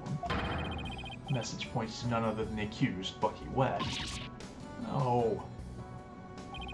That makes perfect sense, doesn't it? Wow, great job, Mr. Prosecutor. Oh no, this is really, really bad. Yeah. I mean, it's not conclusive, but it definitely doesn't look great.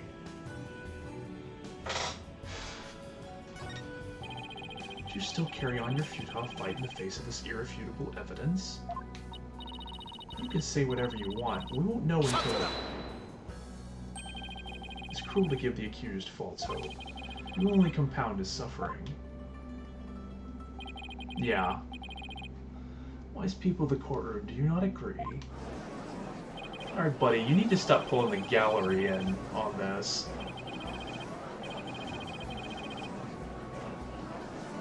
I'm trying to prove Mr. Wet's innocence here. I know you can hear them, defense. Their voices implore you to save the accused's soul. Time for you to let it go and move on, you inexperienced lawyer. You lack the competence with which to accomplish anything meaningful here. Is he right? Is this too much for me to handle on my own?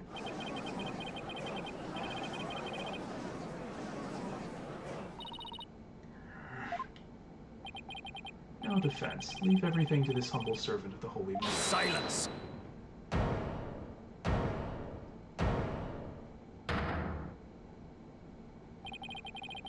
He's trying to use your keen sense of hearing against you to manipulate the trial, Athena. What a cheap trick for a supposedly holy man. Simon? And you fop doodles in the gallery. Can a man watch a trial in peace? This inexperienced amateur is about to turn the trial around. Does that prosecutor really think she can turn things around? The mood in this courtroom is starting to change. Prosecutor Blackwell, what are you doing at the defense's bench? I grew bored of watching from the gallery. Besides, if I were to leave this trial to the Spring Chick, lose my favorite soba shop in the process, I would be quite cross. Alright, buddy, come on. Voluntarily stand on the side of impurity and sin. Truly what a fool you are. To think you were so easily manipulated by his parlor tricks. Whatever happened to qualified and capable, Athena? I just let my guard down a little bit, but it won't happen again. This is a thing that she does struggle with, because, I mean, rookie lawyers, especially given that she had to start this trial by herself, kind of feel bad for her. You gird up your loins and steel yourself for battle. I'm not girding up anything in this skirt, but I am ready to get serious. It seems there's now yet another soul I must cast down into hell. I was in prison for a long time, and hell sounds no worse than cell, to be honest. But the fires of hell will not be the end of your suffering. For the sin you have just committed, you shall surely be reborn as a panda in your next life. A white and black reverse panda, that is. Wait. Is that a thing? When did... I guess they usually have a... I was gonna say, wouldn't a reverse panda just be a panda? But I guess they do usually have colors in specific places.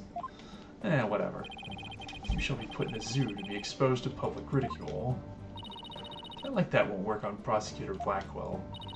After all, he's already used to looking like a panda in this life. Who are you calling a panda? Sorry. See that you're both prepared to face the fires of damnation. Andrew, thank you for your service. You may step down now. Okie dokie. Bye-bye, balloon.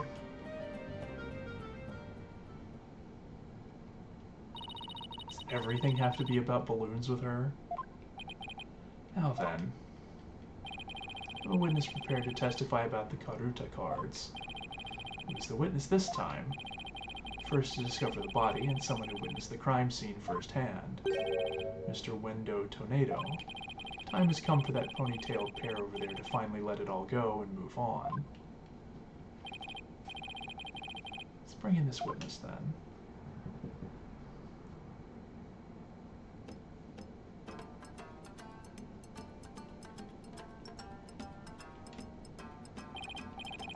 Yes, please state your name and occupation. I'm the Rakugo storyteller, Wendo Tornado. If my performance isn't worth watching, I will certainly watch my words. Wouldn't want to say anything thoughtless and get arrested. After all, that'd be Raku no-no. Hehe. Thank you, everybody. Good night. Hold it!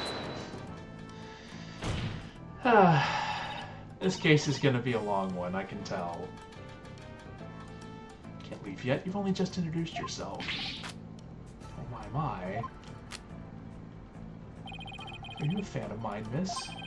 If you like my autograph, one moment.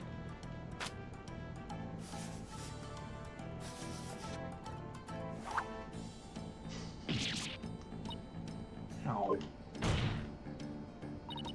do you think you're doing?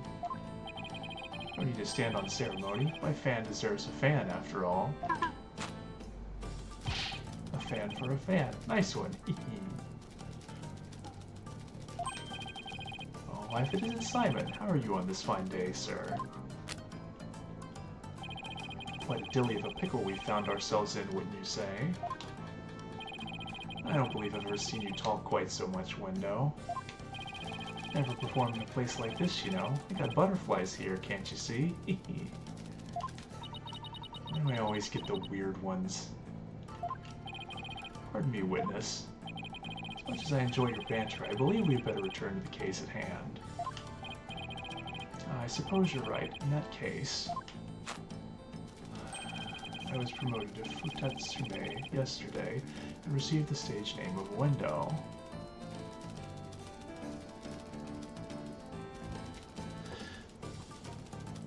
Yeah, there's always one case in each game that's just like... just straight up wacky, almost. Like, there was one in the last game that involved yokai and, like, professional wrestling. That was still pretty good, but it definitely, there's definitely cases where they ramp up the wackiness levels a little bit.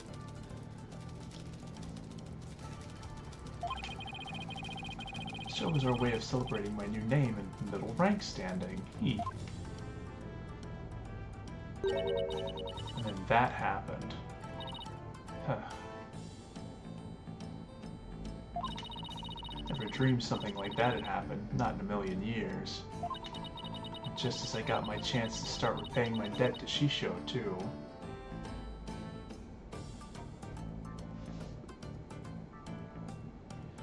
Yeah...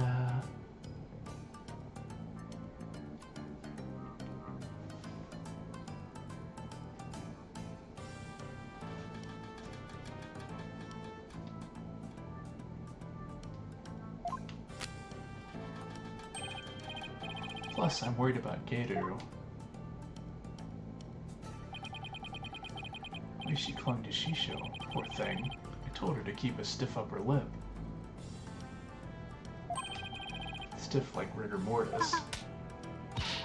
Keep telling those lame jokes and Shisho will come scold you from the grave. I wouldn't mind getting yelled at, you know, if it meant seeing him again. Wendo, please, as charming as your various characters are, this isn't a Rakugo stage. Let us hear your testimony now, witness. Tell the court about the evidence left at the scene, the proof of the accused's guilt.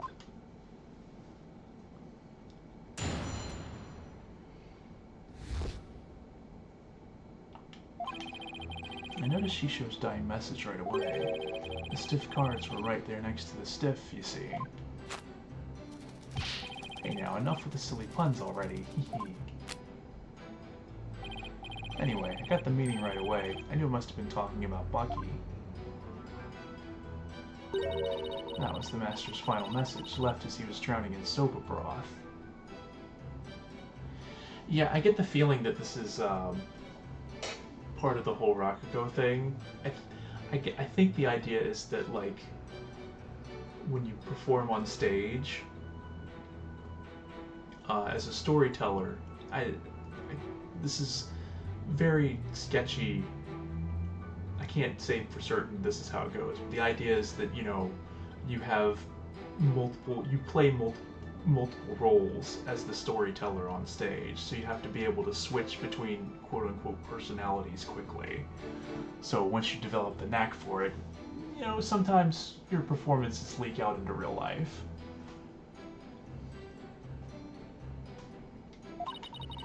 So like Shisho not to write Bucky's name outright, plain and simple wasn't his style.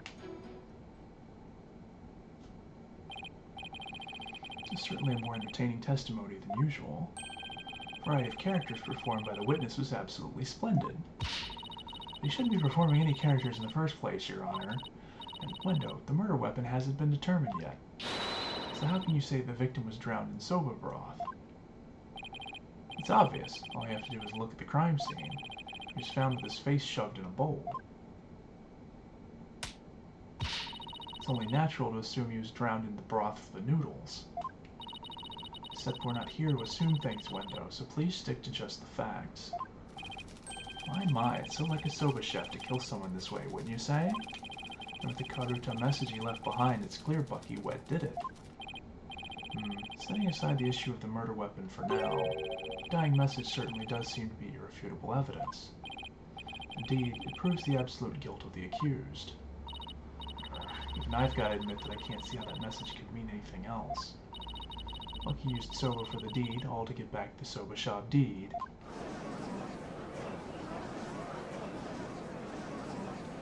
Yeah, it's circumstantial, so...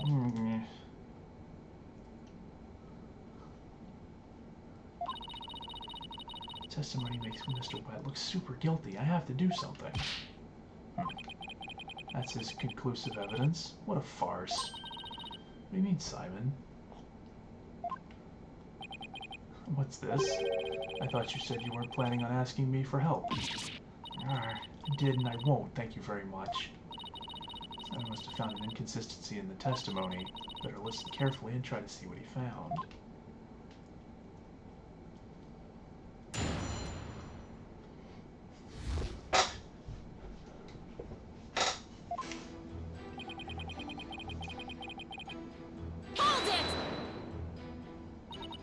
Wendo, when you saw the cards on the table, what made you think they were Master Tornado's dying message? Well, it was a coded message right there next to the body.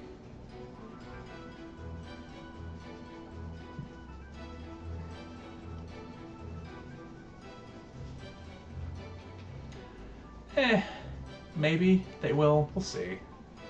Sometimes these things won't come up for a bit until we've pointed out a contradiction or something of the like.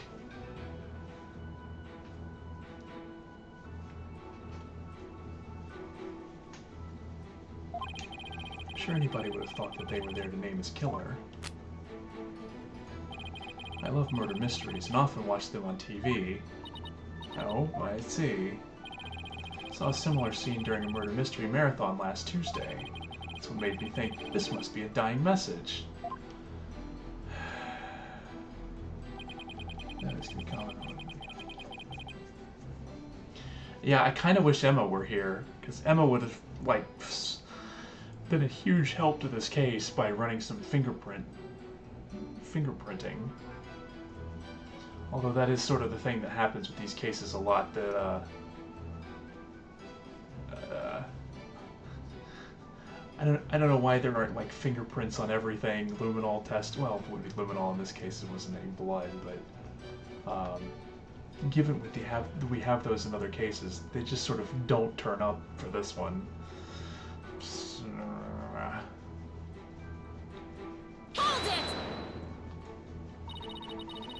Cards were on the table your master's body was slumped over, right? You must have been surprisingly calm to notice them at the time. As I said, the stiff cards were right there next to the stiff, so they were hard to miss. Wouldn't it have been more natural to notice the victim rather than the cards? The message just caught my eye because the stiff cards were right there next to the... Alright, buddy, I get it. You're making a pun. You don't have to keep repeating it. We got it the first time. The fact hardly seems significant enough to make a person take note of it.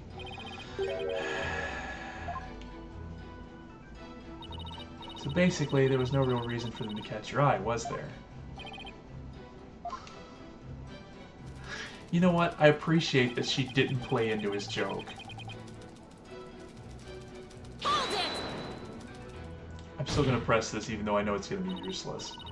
You need to give your testimony, not perform a scene. Please remember you're on the witness stand, not the stage. Look at all these wonderful people in the audience. It's only natural for an entertainer to want them to have some fun. Guess we can let a few jokes slide, right? Ah, the inevitable bleeding of your work into other areas of your life. I know how that is. Damn it, Judge. That's not something we needed to hear, but okay. That's exactly what I'm talking about. Well done, Your Honor. Guess you can't judge a judge by his cover. Oh, I advise the defense not to be so critical of the witness. Oh boy. Like I said, half the time it's just working the court, just working to keep the court from turning against you. Yes, Your Honor. It's obliged. Anyway, got the meaning right away. I knew it must have been talking about Bucky. Hold it! Cards do spell out wet number 4, which could be interpreted as wet noodle number 4, I guess. Suppose you took this to mean Bucky wet. There's only one wet noodle around here, and you've seen that giant 4 on his back. It's the only interpretation that makes sense. Yeah, I guess so. But wait a minute.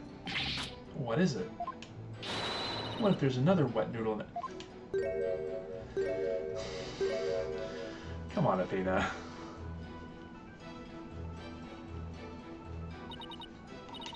Did I say something strange?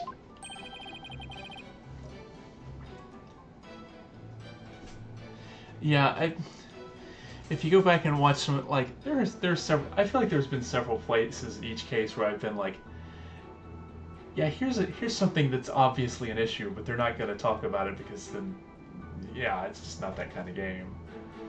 It's the sole heir to the shop, so enough with the ludicrous straw grasping. Hey, how was I supposed to know? Just listen to the testimony again and find the glaring inconsistency. That was the Master's final message, left as he was drowning in soba broth. Hold it! So the victim lined up those cards in his final moments? How can you be so certain that's how it went down? I know Shisho. He would never let someone get the last word on him, even in death. With his face in the soba broth and his consciousness fading away, he left a message that pointed toward Bucky as he left this world. It's the only way it could have happened. Wait, only way? Now you're just speculating. Look, a dying message is something you leave as you're dying, right? I saw it seem like that in the detective show. Wendo, we have a saying in my country, silence is more precious than diamonds. Please do not speak any more than is necessary. Yeah, even the prosecutor is like, dude, no.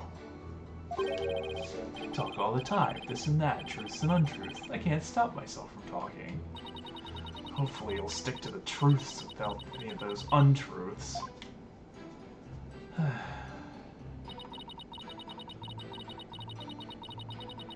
Plain and simple wasn't his style. Hold it! Don't you think it's strange? Could a dying person really leave such a convoluted message? Even in the throes of death, it was in Shisho's nature to throw in a twist somehow. Truly the consummate entertainer till the very end, don't you think? Is he really that great of a man, Simon?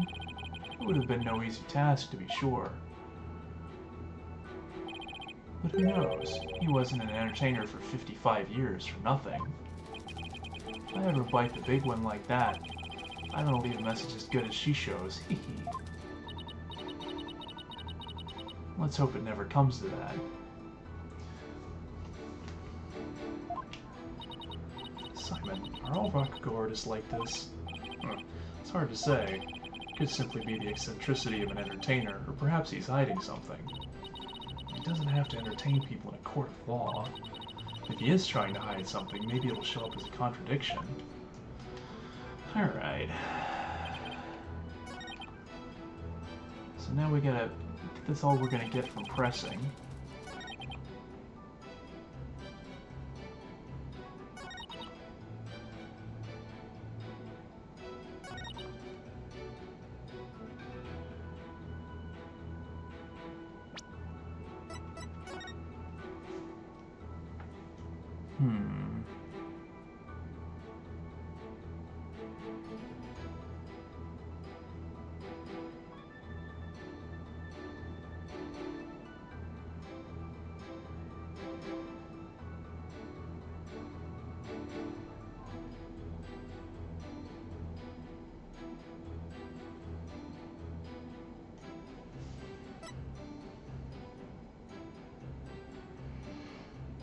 Okay. Yeah, this definitely was arranged. As you can tell if you look at the cards, you can see that the broth, like the O in number 4, 90% of that card should have been covered in broth. Whereas like the 4 next to it is completely covered, and the T in the upper right is almost completely covered, and barely any of that reached it. So I'm guessing it's this.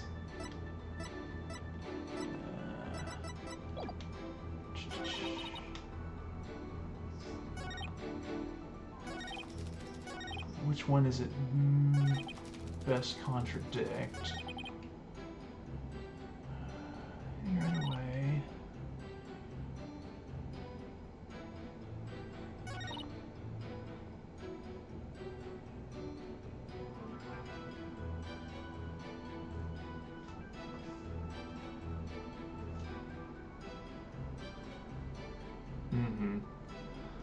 I'm gonna...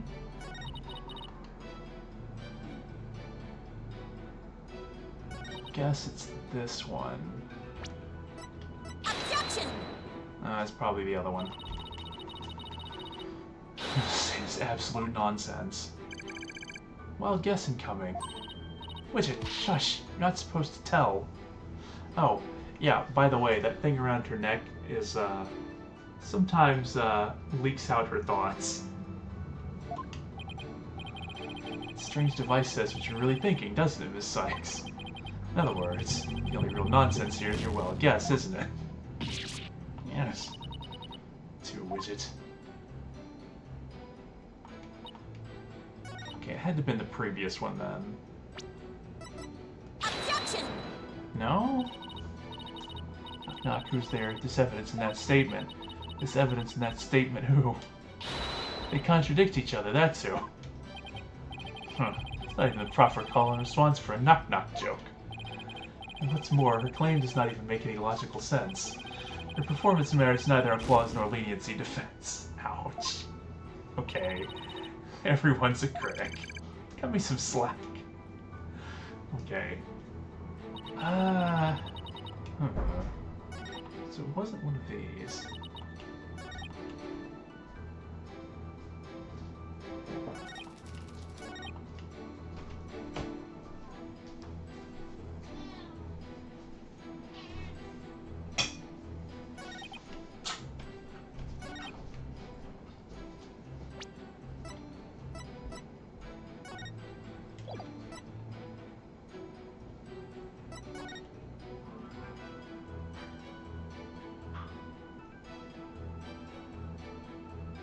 Oh. Oh, there's another problem here. I just realized it.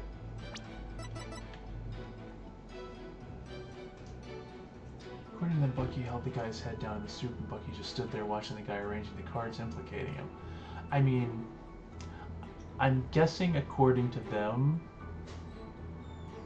Bucky was focused on drowning him, and you know, maybe he's just flailing his arms around and he doesn't notice that the cards were arranged that way. It's incredibly unlikely, but I mean, I can see how they can say, oh, well, unless you can prove it. But I just realized there's a bigger problem right here. Objection! contradiction in Windows testimony. Would you care to explain where, Miss Sykes? Certainly, Your Honor. According to the autopsy report, nothing unusual was found in the victim's lungs. Yeah, if he was drowning in broth, the broth should have been in his lungs. So, it does say that, doesn't it?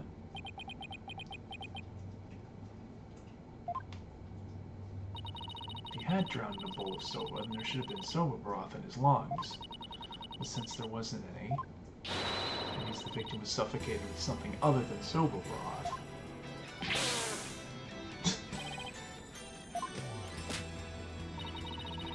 This is the contradiction you noticed, isn't it, Simon? Not bad. Not bad at all.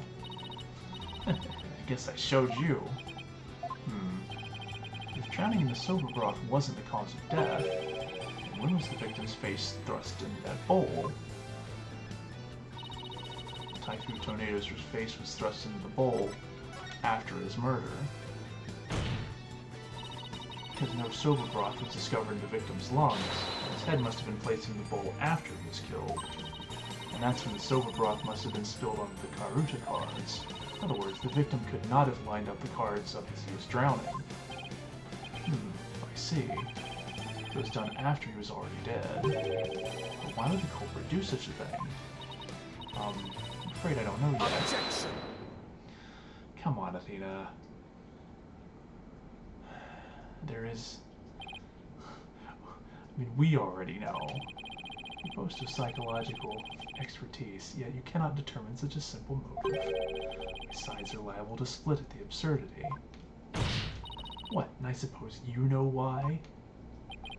Of course, desecrating the body in that manner indicates a strong sense of enmity on the part of the perpetrator. Yes, that does make... No, it doesn't. That's ridiculous. Okay.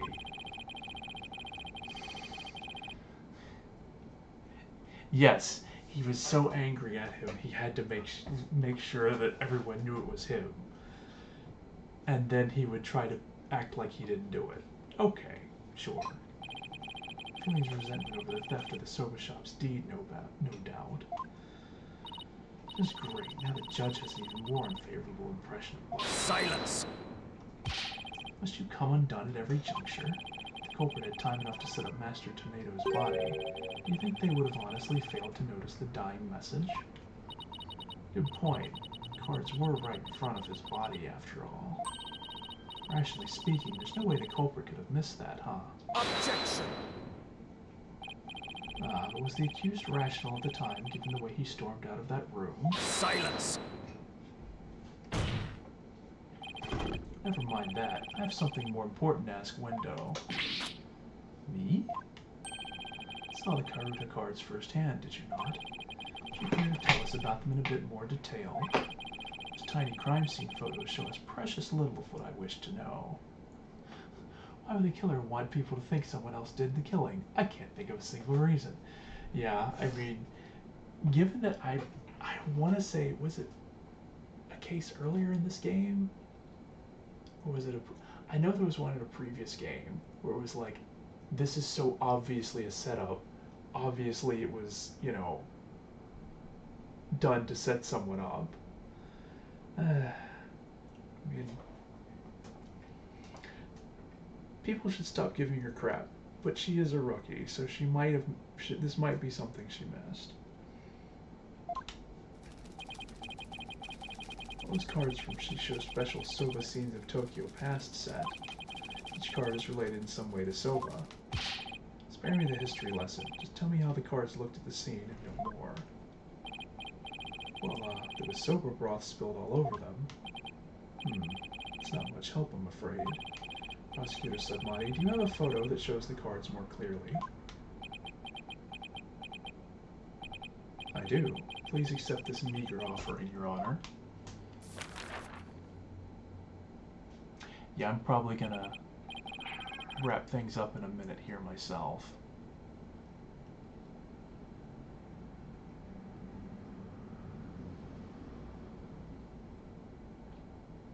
Oh my, what delightful looking cards. Well, well. Tearing prosecutor said Monk's conclusive evidence apart should be a breeze with this. Huh? Don't tell me you haven't noticed. Don't be silly, of course I have. Not noticed anything, but I can't exactly say that now, can I? Good night, Tormuse. Yeah, I'm probably gonna wrap up in a minute here. But I wanna at least point this one out.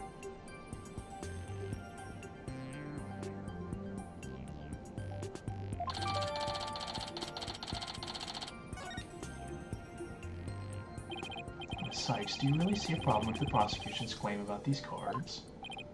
Well, go on then. Alright, it's do or die. All I have to do is study the picture and these cards.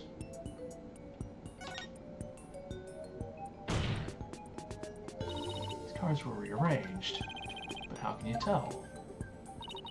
Please take a good look at these cards, Your Honor. The answer's right in front of us. What exactly should we be looking, Miss Sykes? The soba broth stains. Because, yeah, like, the O should be, like, nearly covered in stains, but it's only got a little bit. Just focus your attention on the soba broth stains on these cards. The outline of these stains don't match up with the larger stain on the table. Oh, would you look at that? You're absolutely right. And please recall that the soba broth was spilled and got on the cards after the murder, when the victim's face was placed in the bowl. Yes, go on. By the stains, we can see the culprit deliberately rearranged the cards after that. In other words, this message was altered in order to pin the crime on my client. What? Then, if we put the cards back in their original positions, we can restore the evidence and see who the cards were really pointing toward. That's true. And what are we waiting for? Let's do this. All I have to do is rearrange the cards so the stains match up. Oh wow, they're actually gonna have us do this, huh? Let's see. So it's like this. It's probably here? Perfect, okay.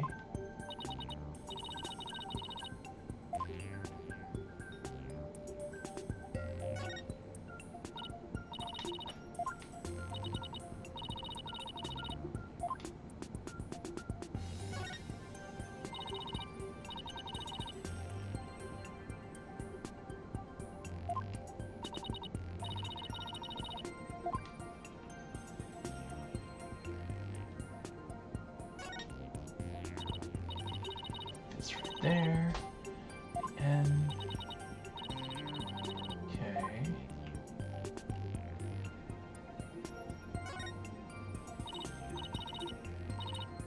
The O. This O card was originally here. Almost done, and the last card is fourth. Fourth card was originally here. Take that! So the message wet number 4 was originally supposed to say Owen fourth. And this original message is our clue to the identity of the true culprit. The indignant look on Prosecutor Sadmonk's face is positively priceless. This is absurd. So it was originally number 4? Was it number 4? Maybe the lawyer is smarter than we thought. Thank you. Order in the court. Well, I never would have imagined that there was more to these cards than meets the eye.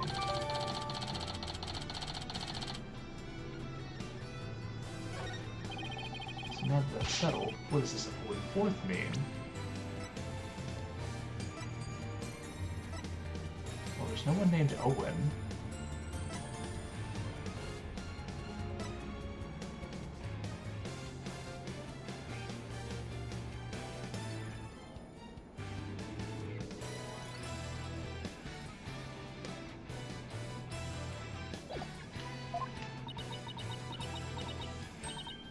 Wait, am I? Who else do you suppose to provide an explanation? Of course it's you. I hadn't thought that far yet. rearrange the cards around all you like, but if you cannot explain what the message means, it is worthless as you are, defense. I mean, why does it have to mean anything? It could literally have just been the cards. And the killer arranged them as an opportune moment. So the spring chick that fancies herself a graceful swan is brought back down to earth. I have to do something. What? Still your thoughts for a second. There's a perfectly good witness to question over there. Oh, right. It's a good idea. Come on, Athena. Get a hold of yourself. Window. Does the phrase Owen Forth mean anything to you?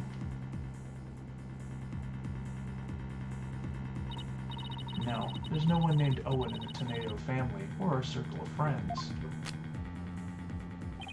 Go ahead, ask anybody you'd like. Can't be serious.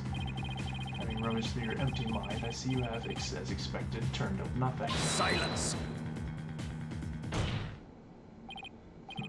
I'm afraid I have no idea who the devil this Owen Forth is either. But the fact remains, the cards were rearranged to pin the blame on Mr. Wet. That in itself proves the defendant isn't the real culprit. Prosecutor Blackwell is right. Besides, the important question here is not who does the message point to, but rather who rearranged the cards. Why didn't you point that out earlier if you already knew? Sorry. In any case, there were two opportunities for someone to rearrange the cards. The first was when Mr. Wet entered the dressing room, and the second was when Wendo discovered the body. Are you accusing me of rearranging the cards? Me, who came to testify of the goodness of my heart? Well, you didn't exactly come running out screaming straight away, did you? Even a mere 2 to 3 minutes is more than enough time to get up to some devilry. Exactly what are you doing in there, Wendo?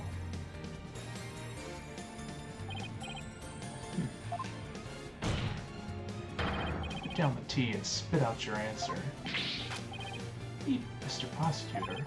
What's a guy supposed to do at a time like this? Silence is more precious than diamonds, witness. Therefore, you need only stay silent. The defense is devious. They are waiting for you to make a slip of the tongue. Oh, I see. So that's what they're after, is it? In that case, Your Honor, I've decided not to say another word. Very good. After all, your right to remain silent is protected by law. Well, Prosecutor Blackwell, any other brilliant ideas you'd like to share?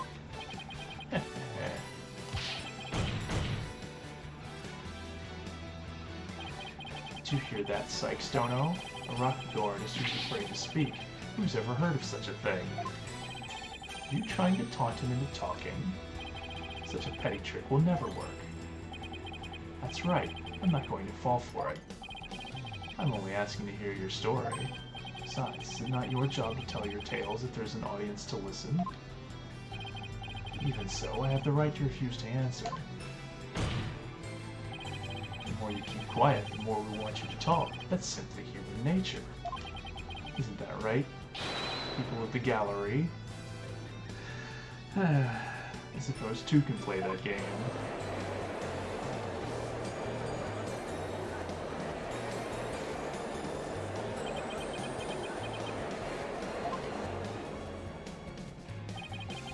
This wonderful audience in front of you, you still refuse to talk? If so, then perhaps you chose the wrong line of work, my friend. Are you saying I should quit? Because I'm not afraid to speak my mind, I'll have you know. Oh, no, never mind what I just said. It is scary to talk. It's absolutely terrifying. But no, as a Rakugo artist, I must talk.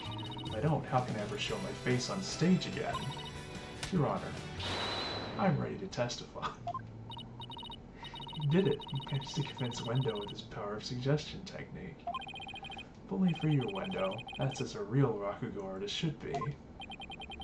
Alright, if the witness wishes to testify, then by all means please do. And, we're gonna do that next time. So,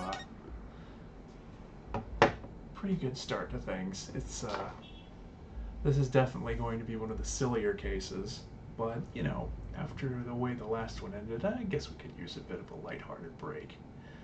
But, I guess we'll see how this turns out next time. I hope you've all enjoyed it. Probably won't. Well, I might be able to stream tomorrow. I don't know. I've had some time this week, but we'll see how things go. Either way, I hope you enjoyed it, and have a good evening, and we'll see you next time.